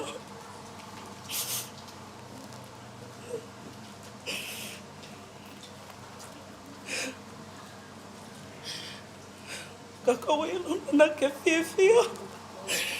Ho ke alo whi male. And I know you can't wait to go back to New Zealand. Get focus your grandpa. Nena, ukai ke aha lea whiunga. E whakamaloa, ka koe mo grandpa. Homo ofa, na e whae maki mautolu, whangamoko puna. We are so fortunate that my grandparents brought my parents overseas and had all of us grandchildren so that we can have a better life. I can't find the right words to express how I feel. But Nena, I thank you and I love you so much. And also all the rest of the grandchildren here in Australia, in New Zealand, and in America. There's a lot of us grandchildren, and I know if we all say Manatu Melied, we'll probably finish tomorrow. So I just want to keep it short. And I just want to thank all of you for making it out today and coming and showing your love and your support and care for my grandma. And also want to thank the funeral director, Vanessa, for making all this happen today. And all Nena's children, thank you to my mom, to Auntie Hila, to Auntie Rose, to Uncle Forty, and all the uncles and aunties for taking care of Nena and for everything you guys have done for us grandchildren. Goia pe malo o fatu. Malo.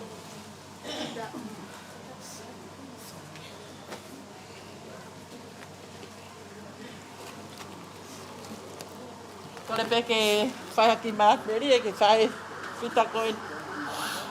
Te ke whai haki mat meri e whatapu hendi ki he o tua math mafi. Pung le awhi o tau rotolotonga.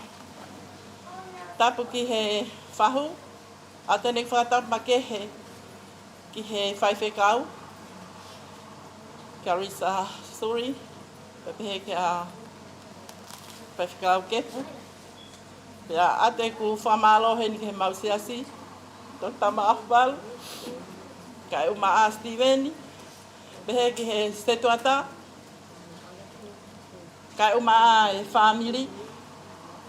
Mo ulmotu a mo kainga ko to. Ko tu he fiaf koin ka fai hamarat meli ke fai koin. Ye lolotonga oi aho wanima tise ma a Christmasi. Mano foto ko wa tu pe tu kwai nga we pompong ko ya. Ta mai fai koin ni. Fa amu ya ke sio ke mau fa na o mau tolong mau to tahan nima. Kata na fa e mafulahi au pito. Kata na fa e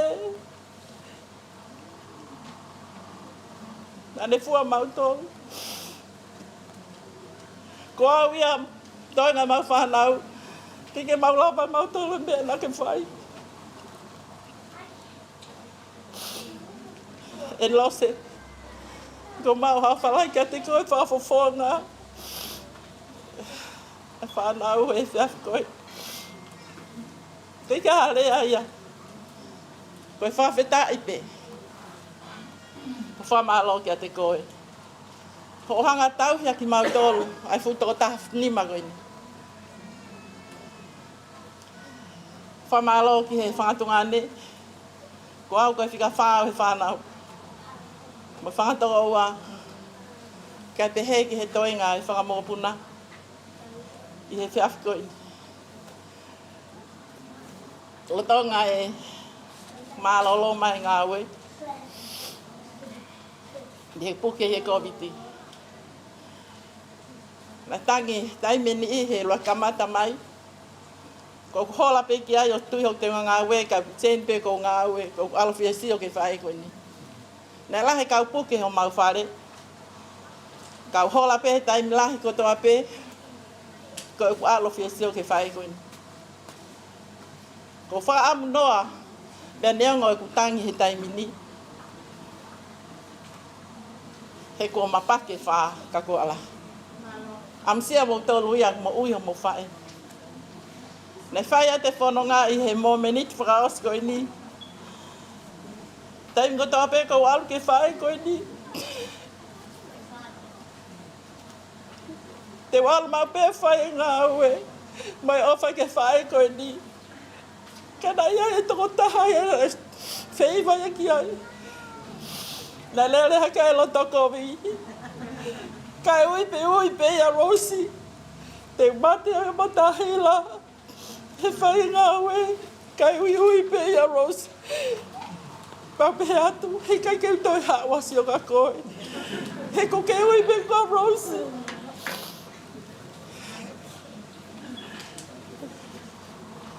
Hano awi ki whare mahaki ai whae koe ni. Nā olat ki whare mahaki. Ko ni rea whaka osi mai ka te au. Nā te piki om ni ma. Whainga taa, ai whainga ki whare mahaki.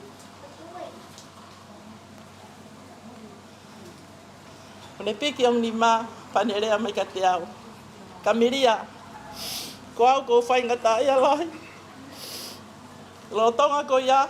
O tala mai he kau ngā we. Ko pau ke wea ai full PPE. Kau kai ke ngofua ke uma. Ke whae ko ini. Lo tonga e tāpuni mai matapa. Nau hanga ia to hok masi. Kau uma i whake whae ko ini. Peheange mai ke wae ho whaingata ia. Nai tangi pe. Taim si pe kua tuki mai. Kua osi ho hoa. Kai ngalok. Ko whoki mai. Piak mau sumu pe. Panga whaka osi. E maaluat mo tahila e ato naki. Nai fuolo e manofuai. Ko mea nai ongo ka te au. Ko tuku ngā ue he pongpong sāpate. Te alat me tahine. Tala mai he nesi ko haina ni whakahingoa ma o whakangofua maua. Nai whae e tā. O kore ke mao mua sio ke whae ko ini. Nai kumi hake he risia koe ke asai ho mahingoa maua. Nai whae e whetutaki ki o lunga. Te talangi ki ai nau hawa ni afu. Nai whai a te whakawhekiki. Pea whakangofua maua ke mau. Enilose. Kei ke uilau ia. Ke mo minute whakaosi ia. Nei kei ke lava ha minute nima. Pe minute ngofulu. Ai tuki mai a one sio tala mai. Ke maalu ki aki. Kai whai e nau ngāwe. Nā akutangi. Nā wā mai ki a pipe ku osa hau ata. Ko tala mai. Ko whalawa Enilose. Enilose te tangi te hai aho. Moi po he ta fie mawai.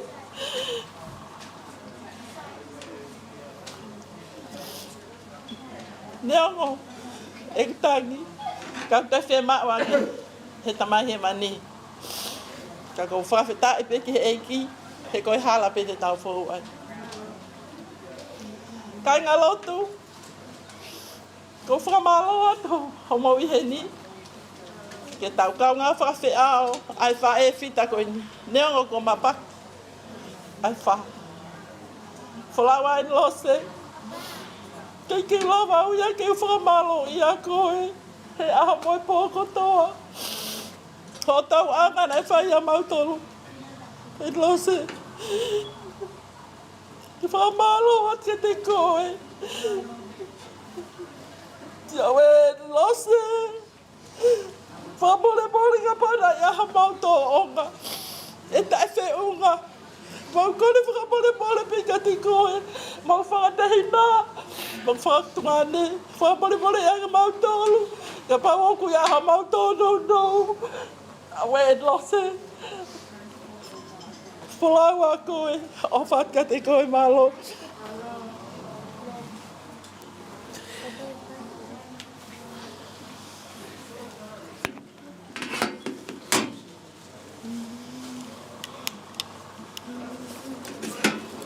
Hello. Kore ke whanga atu. Kore ke whanga atu. Nahi whakatapu ko osi whanga. Ko atu. Kau si whai ata ki whakamanatu merie. Si whae ko Enilose.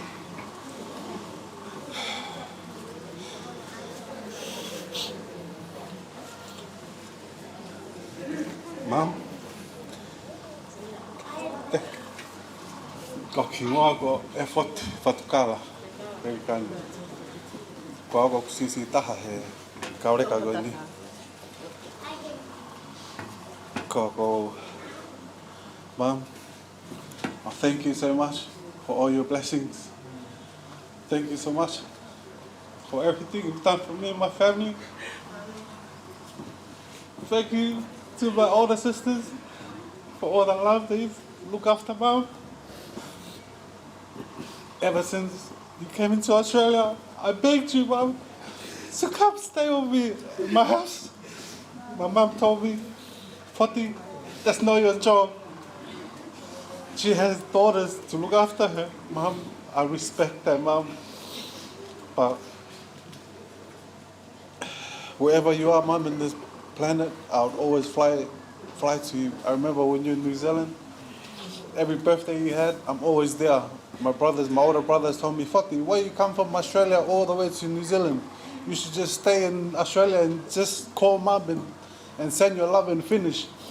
I told my older brothers and sisters, big brother, I'm so sorry, but I'm the youngest in my family. I have to be there for Mom. No matter what, how far I am, I'm always going to be next to you. And throughout this COVID, I couldn't see you for four months. 4 months. I pray every day, every morning. I tell my kids, please wake up, pray for Nana. It breaks my heart so much that I had to come to the nursing home and they told me, sorry sir, you can't go in, it's COVID restrictions. I respect that. I walk away crying all the way home. Mom, tia mai ke ofa ka kai a koe, ta o mai a honi. Masih mai si family mengahi tapa ko to pe maman na ofala ya ka ko mam ate faka malo lah ya tu ka mau tol ko to he si fare faka fo ofa go ndi faka malo lah ya ka mau tol au ke Amerika Tonga New Zealand Aotearoa mam thank you so much mom God bless everyone malo Benza come Benza come Vale, Benza.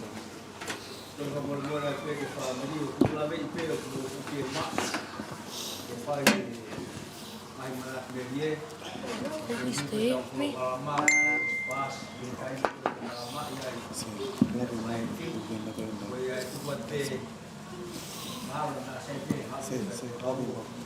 Love you, Mom. Love you, Nana. Love you, Nana. Say your speech real fast.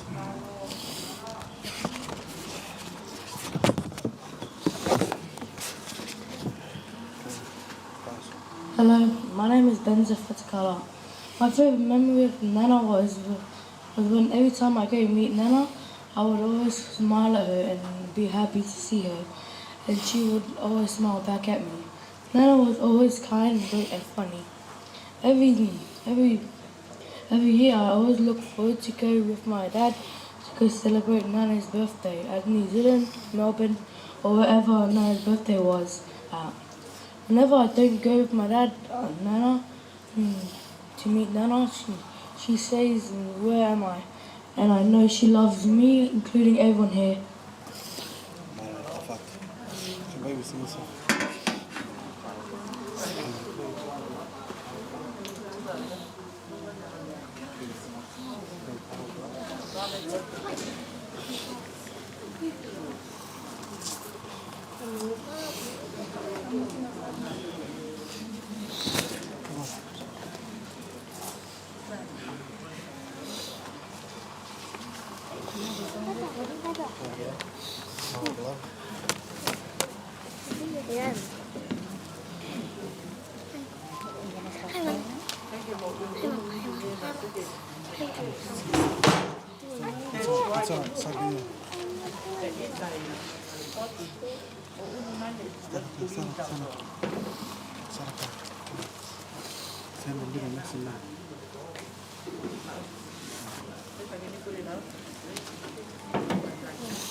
Hold the mic, Benza. Hold the mic. Say we're gonna sing a song. Ready? Ready, Enilose?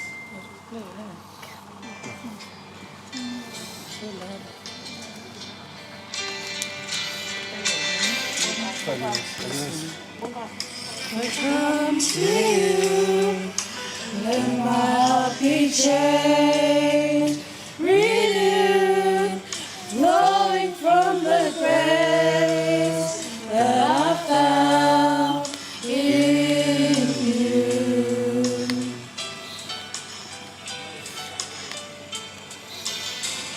And Lord, I've come to know the weaknesses I see in thee will retrieve the way for the power of love. Holy Ghost, let your love surround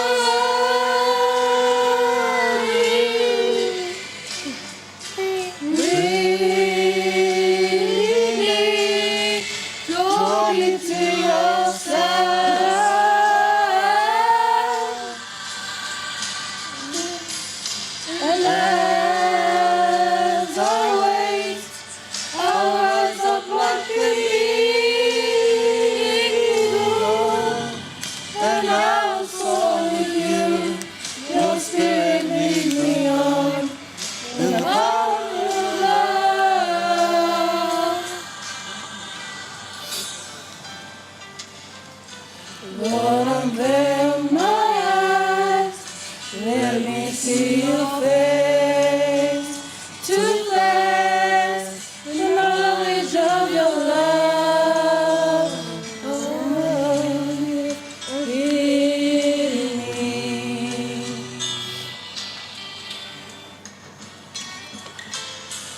to your side and have our wait.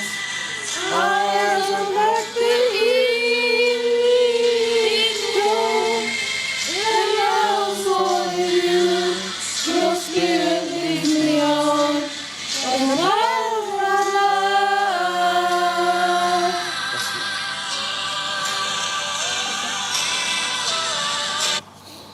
Paula.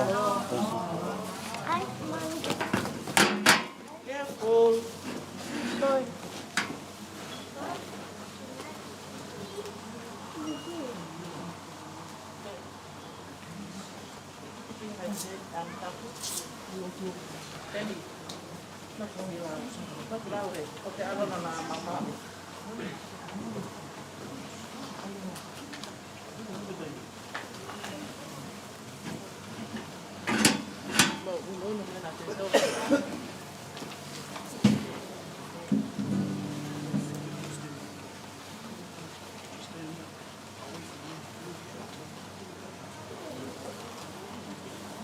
Ko le ngai whakatapo no katoa. Kata ke whai atu ki mea pāmiti ko ni. Ko ingoa ko kate ti te wema ko maria me whika whito whanau ko ni. Ma seo mau tokolahi ko vai ua ko na whae ko tapu ki tea ko ne osmaa lolo ia. A ko whika hiva ia he whanau a eni mo te wita. Ai ko nau ko tolu ia whanau ko ni pa ko ki whabili no. Peki manatu meria peki he whae ko ni. In the last 2 years, just over 2 years, we were happy to have her at our home. She lived with us, and I must say that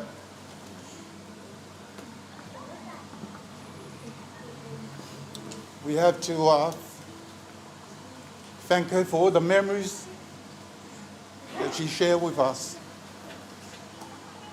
I got to say, my kids had spent a lot of time with her, and we thank her for it. The youngest in our family, he was very attached to it. I know the time is fast and we think, but from us all, Enilose,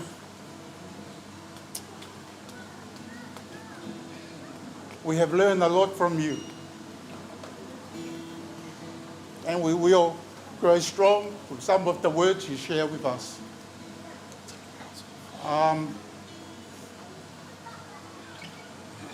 Our house won't be the same, but you're in a better place now. You've always wanted to go to your husband,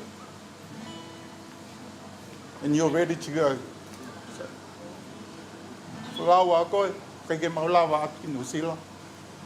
But I'm sure God will guide you and take you back home. So I think I'm going to give the opportunity to the elders of Tapketea Swinger to have a word. Just a quick one, and then the others can have a turn.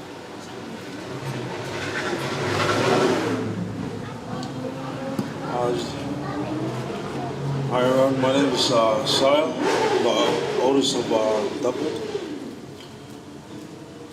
Just a memory of Nana. Every time we visit her, she would always ask us to do a song or pray for her. And that's all we come here to do, is to sing her one final song. And yeah, that's it. Love you, Nana.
sisu mo ho'ofa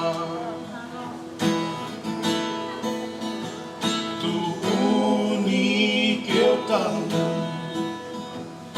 aho mesi koe he vani koe ki he kumo ui he oku ke foto hangea e malaka ho asini sini hangea kili sikala me koe pene oku mahu inga o hange hasafaya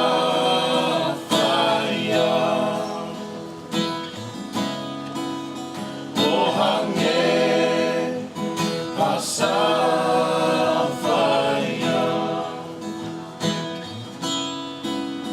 o hange hasafaya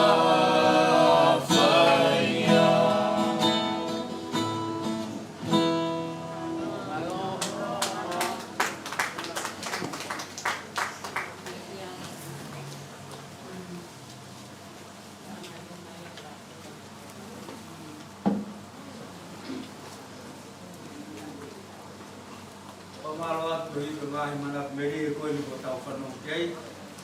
I Fatukala te whamiri koe pe hā koua. Ka whai ahono marama i koe ni. Ka koutu i koe taimi e nei ia ki oangi mua mi whai te kau. Te whakakakato o whatonia. Ka koutu i koe ngāwe maho i ngaia. Ka ku tāri mai a Enilose ki ai. Ke whakaonga a Enilose te nini ki wholau ki he wani. Tari mai ke whai te kau, te whai mo whakaheki heki ono maka.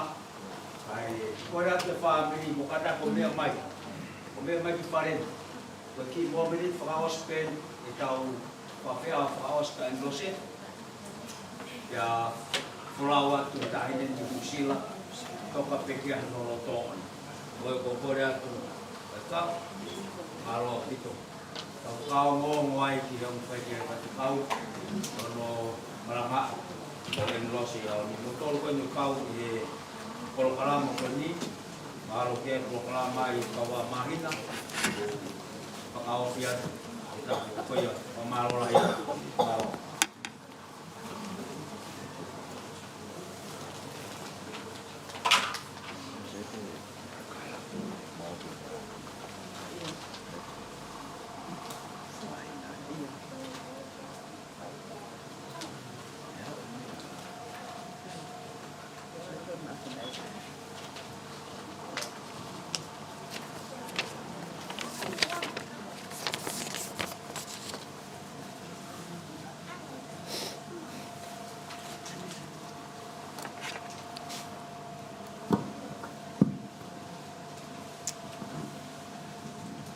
Kore ke o whanga benga i ta whataku toa pe ko a whake pa mi hen.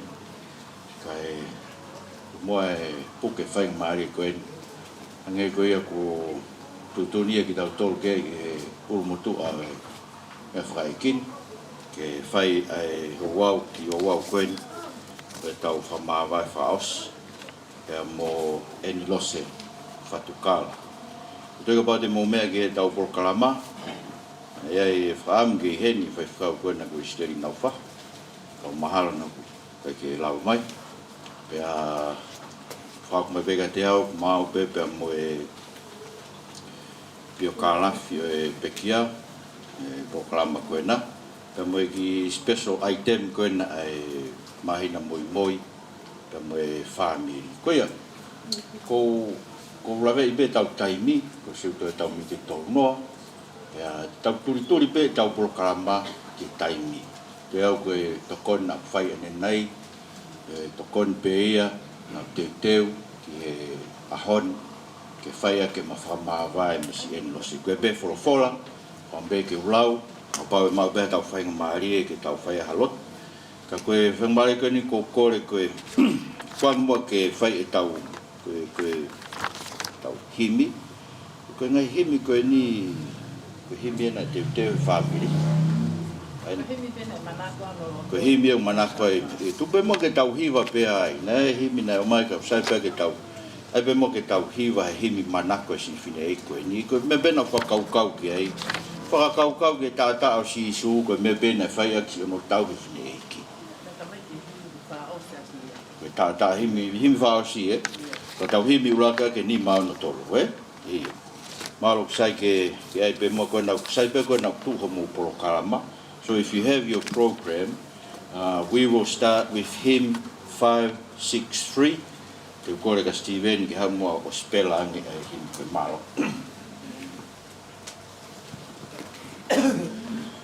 Himi ni mangea o ngafuru mātolo himi. Koe haa e vai koloa tātā peo sisu. Koe whē vai whanonga tātā peo sisu. E koe toki vai, vai ola o mamani tātā peo sisu.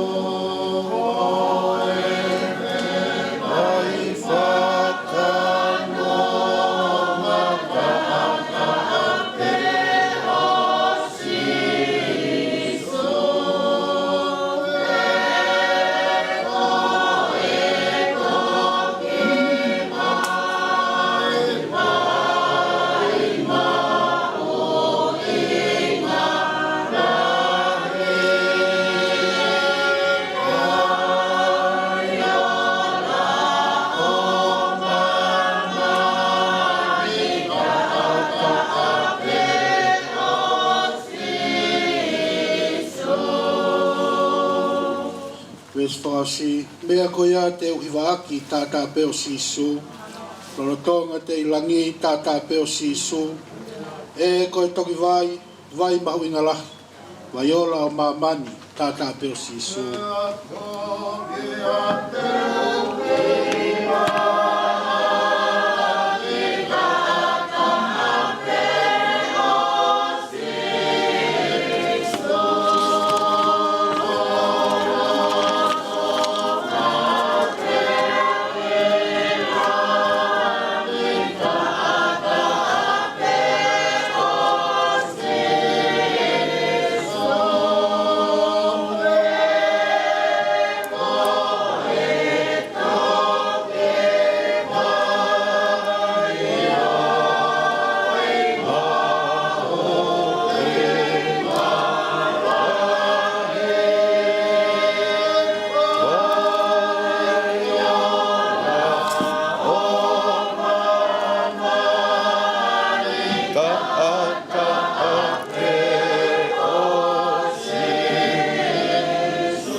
Te mo mauloto he to maf ke mau whanongo ki he reo he awhiona i ona whahaung mai ho wholofola.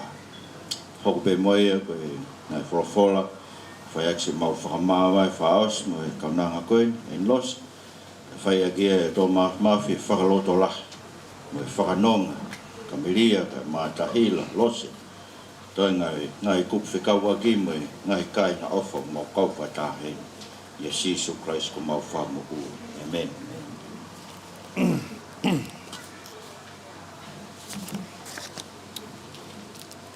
Rod be ai pongo kukui wholofola ua.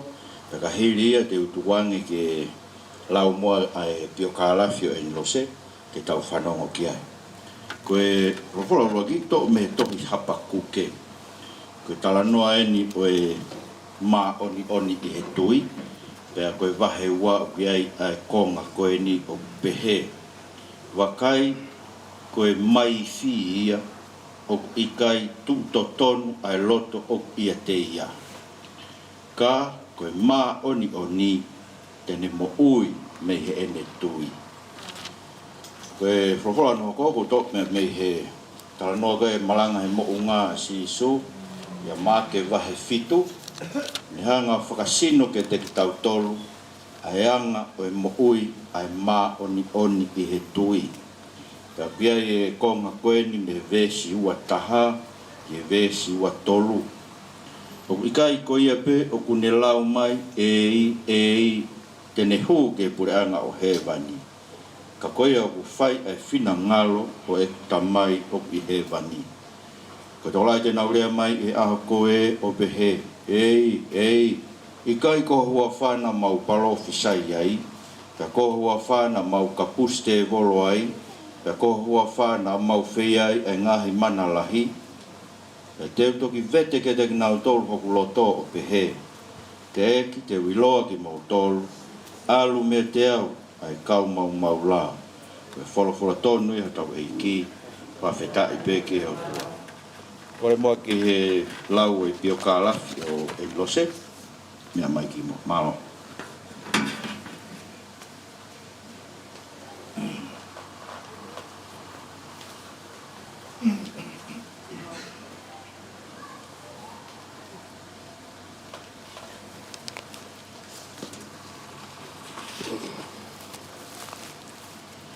Ko kore peheni ke u whanga he ngahi whakatapu, ka e ataki a te au ke u whakahoko ate ki i historia nou ko ia e pio kālafi o Enilose, Moimoi, Fatukala.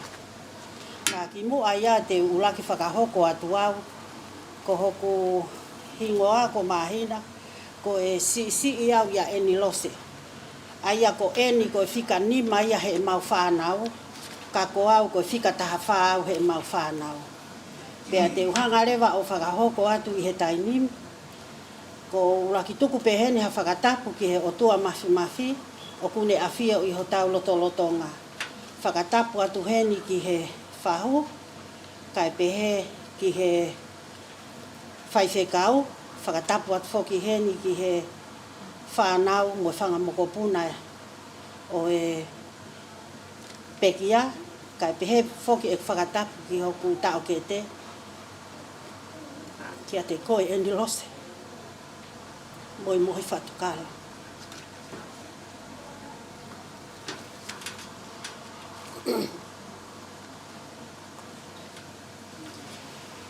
Ko Enilose Fatukala na e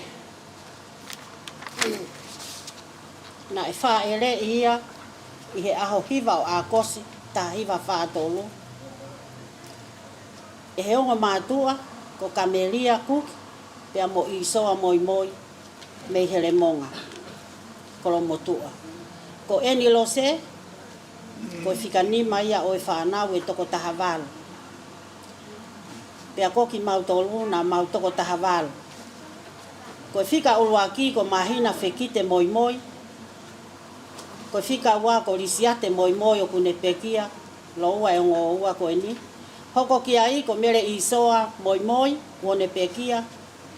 Hoko ki ai ko sipinoti Moimoi, o kuiheni honoongo o whewhine, ko lo wahi Moimoi lelenoa, te amo Katarina Moimoi. Hoko ki ai, ko Enilose Moimoi Fatukala, ko pekia ia. Hoko ki ai ko Pensimani Moimoi, o kuone pekia. Pea ko hoko ki ai ko Ritani Moimoi, ko e tonga ane ko e nina e toki tanu atu i he tusi te wika ko osi. Pea whakawheta. Ko ave he e otua, a e ongo toko ua mo e tonga ane ko e ni, ke na whakawhea aho kia.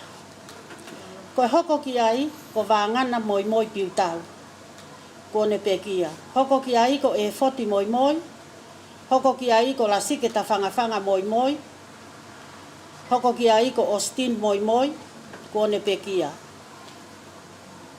Pea tapavalu kalasa Moimoi, ko ne pekia, hoko ki ai ko Petrisia Moimoi kau, pea hoko rewa ki ai ai fine motu ani. Hoko ki ai ko lata Moimoi se kona, ko ne pekia, pehe kia kalasa Moimoi, ko ne pekia, hoko ki ai a saresi anai, a saresi Moimoi, ko ne pekia, pa sisi taha ko selva ia tongi siare. Ko toko taha walu ia o whanau. E tangata eki koni ko isoa wanga wai Moimoi. Nai hua Enilose ki he ako no foanga o sias katolika loma inuku alofa. Na ne ma o whainga Marie o ne folau atu wai ki Haamoa i he osi ene ako o ne nofo ai hangahi taulahi. Na ne foki mai mei Haamoa ki Tonga o ne maheni ai mohono hoa o whaanga ko te vita Fatukala. Na Maria Enilose Moimoi mo te vita Fatukala o na whanau iai ai whanau e toko taha nima.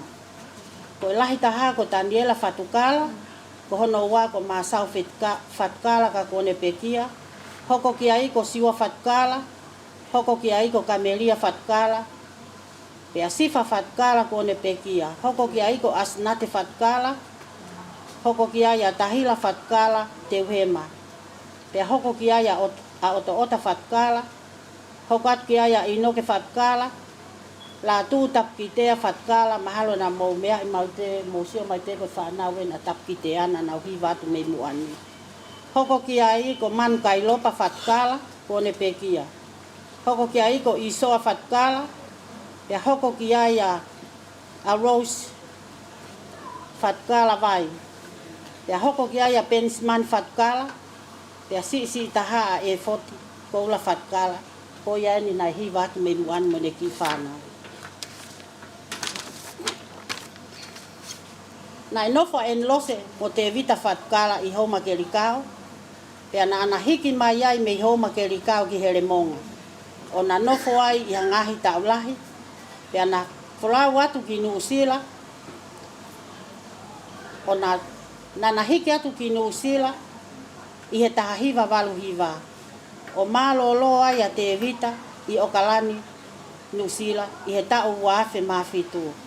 Na hiki fonua mai a Enilose me Nuusila ki Australiani, i he tau wafe taha hiva, pea na ane pekia ai, i he whare maha ki St. George Hospital, i he sāpate aho taha ono Sanuari o i tau ni. Koe whanga mokopuna ene o Enilose e toko walu nima, mokopuna aluaki, pea ko hono whanga mokopuna ua e toko nima noa. Mo wha more pe ka pau o kuiai hato o whatongia e whihalaki. Koe ki pio ka alafi pe eni hok tau ke te ko tuku atu ke mau whanongo ki ai. Ko mau hen ha o whalahi. Ke o atu pe mua haku ki manat me lia ki hok tau ke te. Enilose. Ko ongo e ta maha wae. Ke koe talu e ta tupu. Na ta tupu pehe whare taha. Da takai pehe pereti e taha. Ka ihe aho ni ko ke tatau mai. Kai whakawhetai.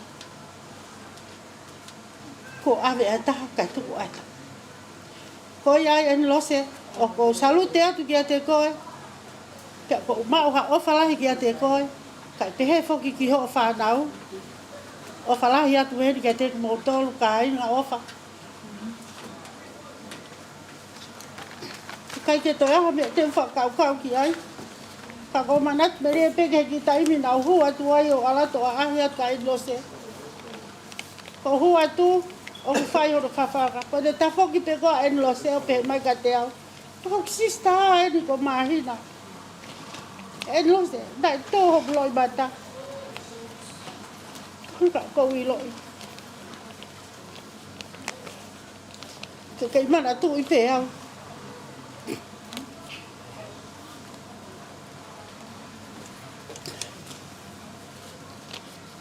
Ko mau e o whala ki a te koe Enilose. Whala wā. Peke toki alu atu si atu ke e ta tangata eki. Moi tonga. E tau ki whanau. Ko ki mau tolo. Nā mau toko taha walu. Pea ko i he taimi mi mau toi toko ono pe. Mahalo ku mau sio mai pe. Ko e konga ene ku koe ku whanau en mo whanga mo puna. Ko kore pe heni ke tuku ake bua ke aia nau ki. Hiwa whaka osi, whaka mawai ki a eni. Ko ia pe malo.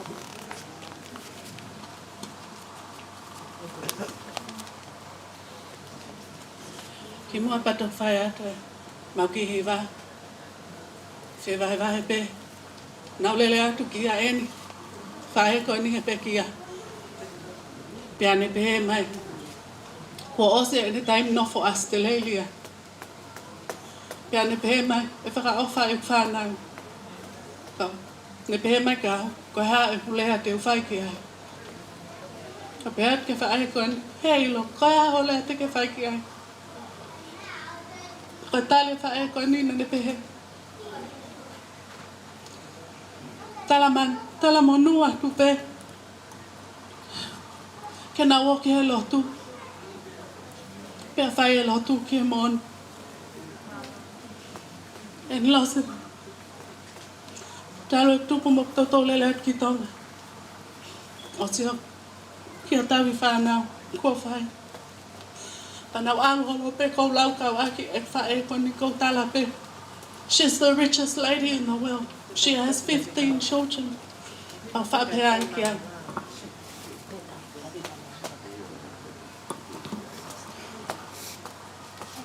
Ahoni, I just want to thank you for your beautiful example. Kako ki hiva o whae ahoni. Whakamooni a ki pe. A tatau mai whae ko ni. Whae lo tupa whae ke mooni.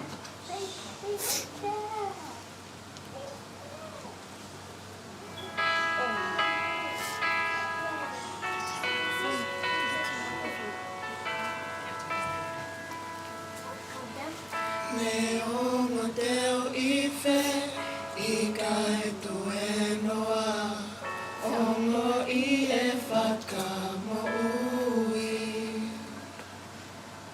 Tata ki au pea mo, whaka hino, ika I teneri a ki au.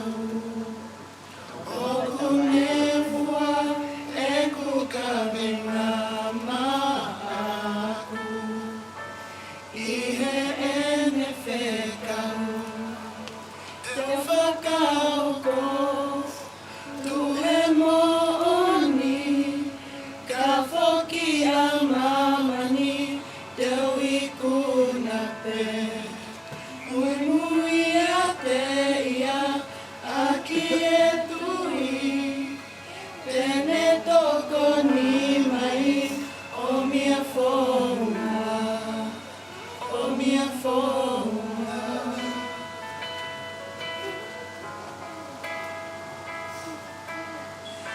si e malohi o nekina e ki tapu e kina au fono ngaloloa foaki e ne ofa koha ofa haoa o maiha malohi te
paspasi mai tau kau ki wa. Te mo fu ai ke he ke.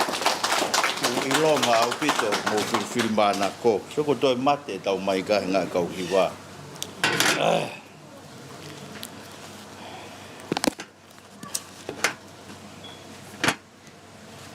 Io.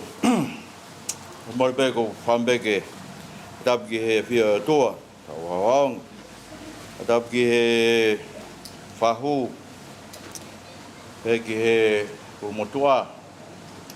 Tap ki kamelia. Ai ngai toko wa. Pe ke ngai to ngane. Tap ki he mga puna.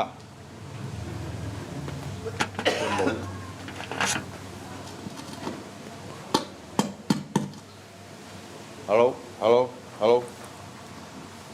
Mana mahan makan ya.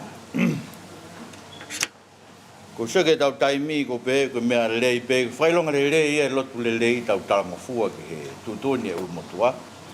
Pe ko rave pe ko abi taimi ko tui o ke pe mo tau fam ke fa tu si family ke ana ki taimi ke nau feo hiai pe musi Enilose. Vi mo mea I alunga e tau mea fua eiki ka hirieni e fai no te ona ke uhi ke ave ki nusila. Koia e fai pea ki tokoni no pea tako kore pea ki ospe pe tau lotu fai rewa himi tuku himi koe ni himi manako koe o Enilose pea tau keres ki tau tolu koe toe tau ni te val hange ha whakao stau e tau mean ke alua te tau motua kaike koe wholofola koe na ulau atu ko hau peka te au koe wholofola to tonu pe ia ke whai aki whamawai mo si Enilose wakai koe mai fi ia pe whari liwe ni o nohanga furihi o pena koe uhinga mea koe mafi au tonu pe fu irea ia koe moritoni koe mai fi uhinga mai fi koe toko tako alu ki he koe ke lawa tu ma wifi me he alu ki he wifi me he koe ke lawa koe ke hawhainga koe ke hange koe akau koe tō he ngahi mangai vai ke tu ma lau ke same uluaki tu ma pe fua I hono to kai ko ui he kune whakalau loto I aho mo e pō ki wholofola ai o tua ko mai fi o I kai ke tu to tonu ai loto o pia te ia kai ke tu ia mea ko to tonu he ko whe mea ko to tonu o to tonu ke tu he I he wholofola ai o tua ko mea ku hinga ke ai konga whakamui e vesi ka koe ma oni tene mo ui me he ene tui. O mea ngai koe tui e koe mea tau maa koe toa pe. Ka pau kai te ke tui koe ki he otua. O ku ke tui koe ki he mea e taha. Kono hinga o ke pehe koe te ke tui koe ki he otua. Koe ui e tu mau ke tui koe ki he iwi e tangata. Pe ke tui koe ki o ngāu. Pe ke tui koe ki he materi e. O ku tau tui ko toa pe. Koe whehu I. O ku I whe ho tui. O mea ke mea nau whai ki si Enilose koe eke peki ai. Enilose ku ke tui ki he tātā o sisu he koe whehu e na whae sisu ki a maata hau koe o se aho whae pe kia hanau tonga ane e toi tuu ho mo tonga ane Io ko wilo pe toi tuu I kai ko hau e toi tuu ko hau e mo ui ka hataha e tui pi ki tai ke te au he I kai ke mate ia ka hataha e tui pi ki tai ke te au neango tene mate tene mo ui pe. Pako ulu nganga o e tui, ai utala noa kia sisu I he malanga o e mounga. Sio tamai sisu aho, ko no mau whakaukau, ko hae whai ngā kakai nau alu ki heri. Heu tau pēta, mā koe kau paiki koe na nau paiki koe na lungoa ai nau paiki mo. Mā koe kau kona koe he papu koe ne turiki koe. Tala mai si suia I kai koe kau lotu. Ei. Apa sia ia ki otua. Koe kau malanga I hange ko au. Malanga. Palo fisai. Ke kite. Koe whahinga iau nau. Rea ki he te volo koe nau mawhai. Whakamu ui mahaki. Nau whai mana. Musa ke koe kakaine ke tau huu ki tau tolu. Kau ka tau ka sio tau toka nau tohe lotu. Moe kote loloa, moe hekesi, moe malanga maari e. Te ke kohu pe koe lotonga whanonga ki he vai. Tamai si so ko ni he alu ki he. Ko hui ko ha. Ko hui he ko me fi mau si so ko fai fina ngalo. Ene tamai o ki he vani. Ko fe fina ngalo ene tamai. Se ke ne fa o si. Te nau pe he. Ei, na mau palo fisai, na mau malanga lo loa. Pe masi su. Alu mei hen, ai kau mau lao. Ko fe lao. Ai fola ai otua. Ko lao ia ai otua, ai tohi tapu. Ai ni ko aho ni fe ia badala mai. Kai mau tui mau to ki konga pe ko mau sa ia ai. Kai ko mea tala mai he mea ko mea whakamāmani lahi e nia tau whakalaka e whakamāmani lahi e poko ngai mena kai ke tāria he kuonga mō sese mo ko tāria he ahoni mō sio ko e mā oni e tui he tui a e tui ko e ni o kune mā te aki e ia a e fola a sisu me be tā ko whiawhiai he rau whakamāwai ahoni e fia with bergo ilo e au si sipi ko en los ko la va lea e kwa ke fia ke ha talatu al ki he vanda ko ku la lo ia he la lo mia ko fia ko ilo fa papau ene mo ui ko e ma oni mo ui he ene tui amen.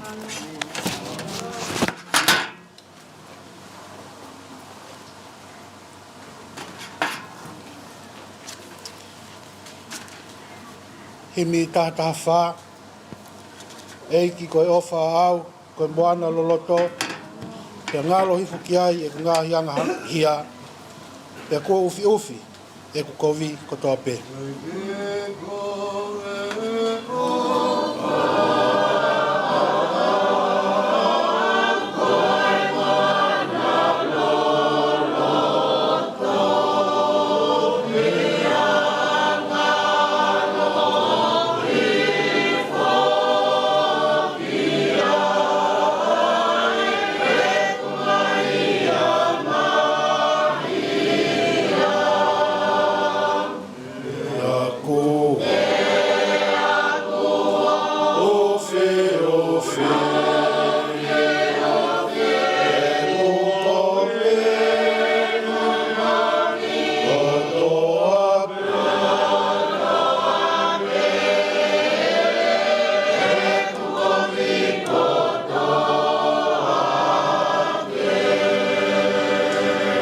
Tata o sisu koe mau fufuluanga, o ku kalanga e kina, koe maanga ia, pe atataina ki maamani kotoa pe.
Ke vesko ni ka pau e ngalo i fuau i ngai pe au lahi te more ia te au e ngai toko ni kai mau pe ku tui e tamai te koe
Koe moa e tamai ke mau whamawai whakao sia ke pē ngahi rea e himi ko ia e mosi o kaunanga. Koe e koe tala noa o ene tui, tamai he himi, koe taula o e mau tui guori atu ki loto langina. E neo ngohono o whepare e kina ki mau tolu he ngahi whainga tāke ke he o e moui ko eni. Si pe vine ko eni na e toka he mohenga e whakatō tōla a e ngahi mahina. Whakawhetai ho maulau maari e koe taula o e mau tui, koe taula o ne tui. Ne ria tui e ki loto he vanina aina ku ke iai ai a whiona sisu. Mau kore. Ke be moa e o tō mafi o whau mau luta e mau tui. O sias, kau whaifkau koe ni mau kau whadahen, mau dolu, kau se tuata. Si kau mau lakanga he loto. E maa kameria, tahila, lose. Si ngai kup whekau aki mo e makapuna uruaki, makapuna ua o Enilose. Mau kore o toa mafi. Tuku mua ke hoko e tuku lau mea o e tui e si whewhine koe. Ai tui pi ki tai ki ho tātaa. Koe mea ia e mo ui he loto e whanau. Makapuna uruaki, makapuna ua. Ulu motu mo e whahu. Koe ngai kup whekau aki mo si ngai kai ngā ofa ko toa pē. Ki pehe mua e o toa mafi. Asi nau mo ui mo e mau mo ui. Ei, koe na si o kaunanga. Mo i ka te koe whanonga anga koe no au ke taimi whae e nau whamawai whaau se whamiri nu si lana. Mo whanonga mua mo si kaunanga koe ni. Ngahi tapa ko toa pē. Ea e mau lotu me mau kore e sisu klais ko alo ko mau wha mo ui. Na ke ako mai ko mau ka lotu pe mau pehe. Ka mai ke wani. Ka wā wafu. Ka mai ko pūi. Whafi ngā. Nge koe la e whepama. Whakamaha na mau mea keike nei. More mawa hang hao. Nge ke mau more nau tōru whake mō mai. E ana e tuku mau tōru kia ia. Whaafu mau tōru me whiri. E oko e pūri. Mālo. Kororia. Tai ngati. Pea tai ngati. Pea koe kresa e mō whai o tua. Pea lau mari e mau nion. E te tau tōru kuto pea o tai ngata. Amen.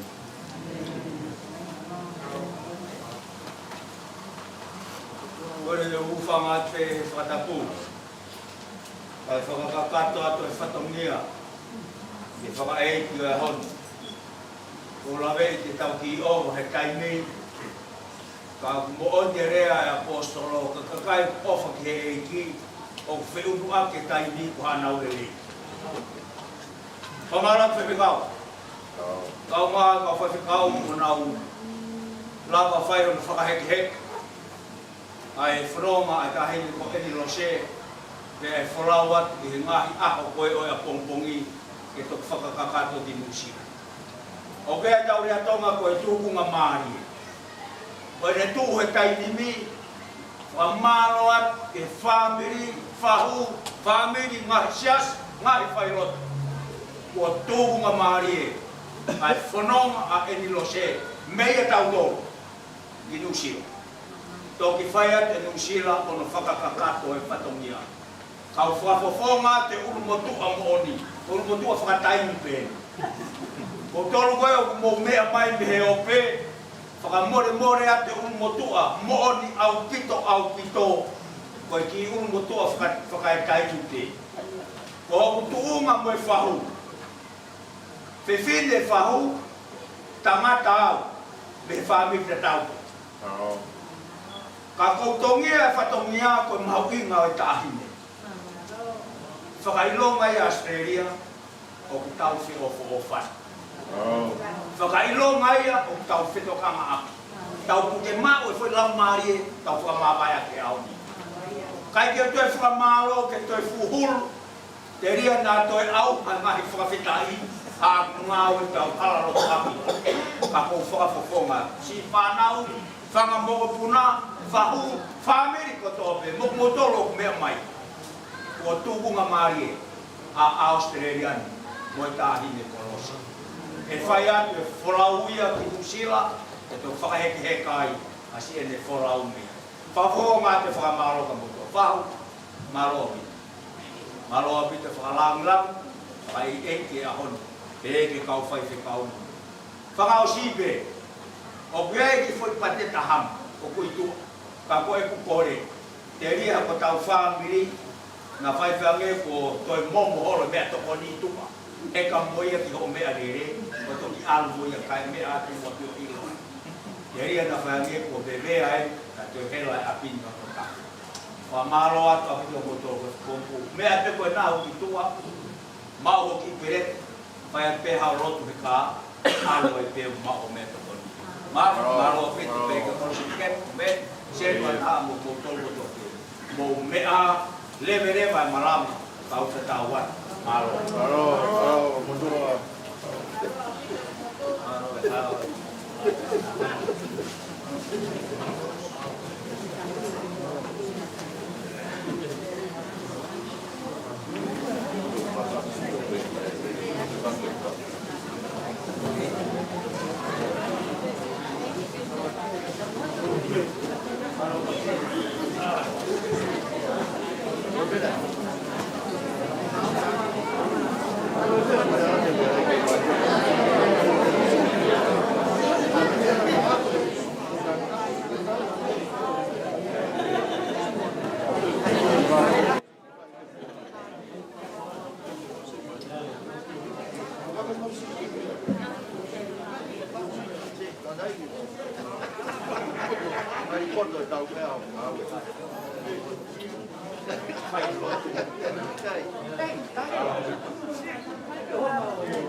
bên đó có bị siêu này kia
Lord, I would follow thee, give all my love to thee. I would do for you all that you ask and more.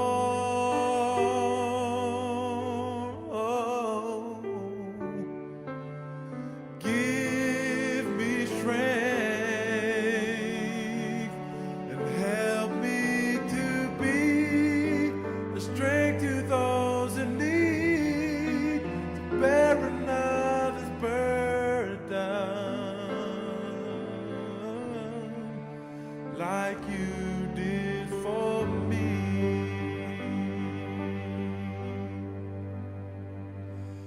Yes, I am willing to mourn with those that mourn,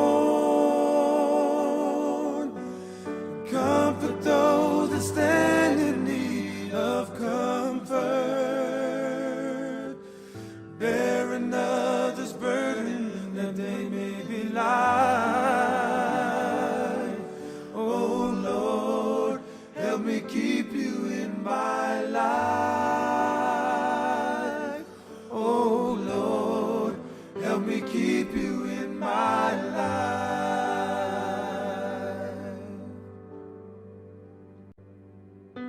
The road will get rough along the way, but help me to trust in you and never go astray, that I may always be a strength to those in need.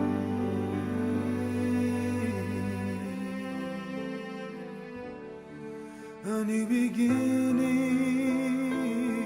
is near. Let them know that you are always here to guide them back to thee, where forever one day we will be.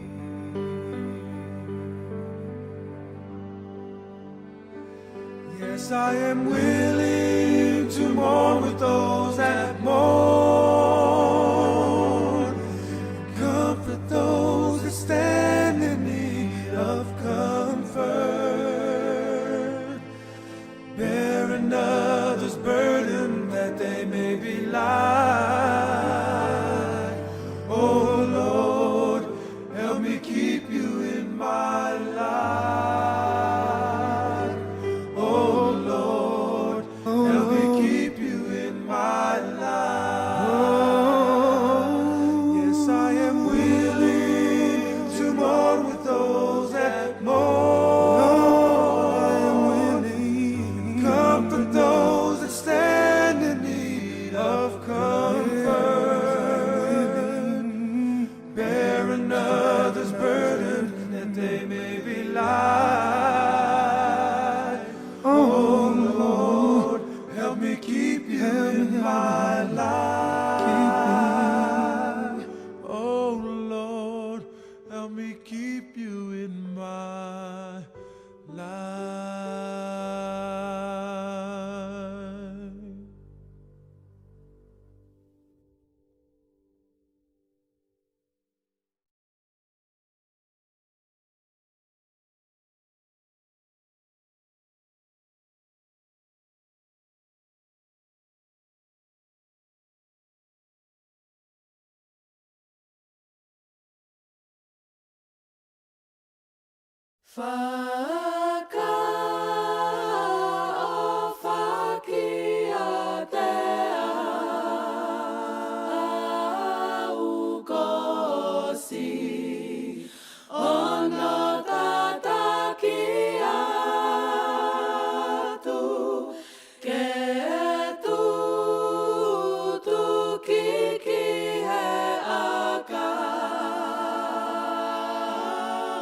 Kana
mea mai e mea koe. Kai ke aha lea ia. Ai whanau. Kai ke he i whanau. Ka koe whawheta i te to sa mālo a toa. Koe a me mālo.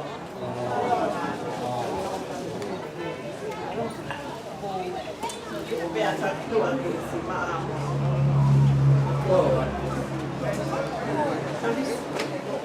Malo, malo. Hello.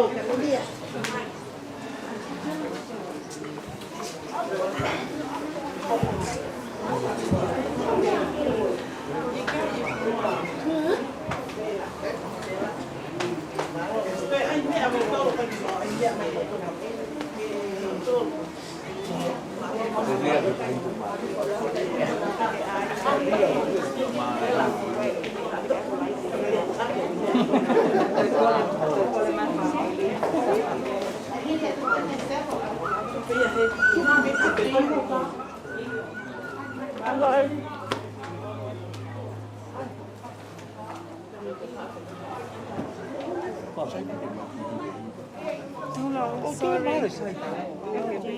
Hello, sorry.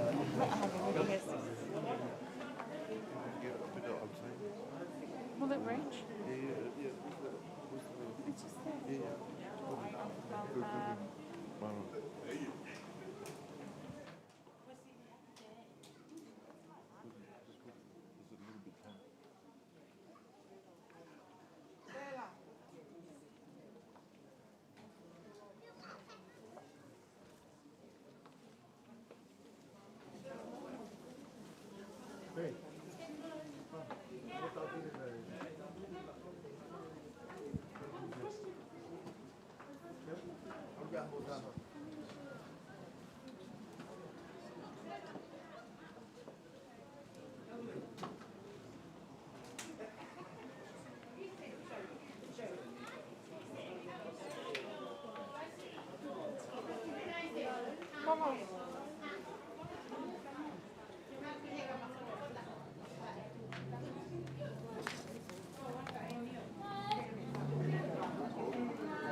Thank you.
this one.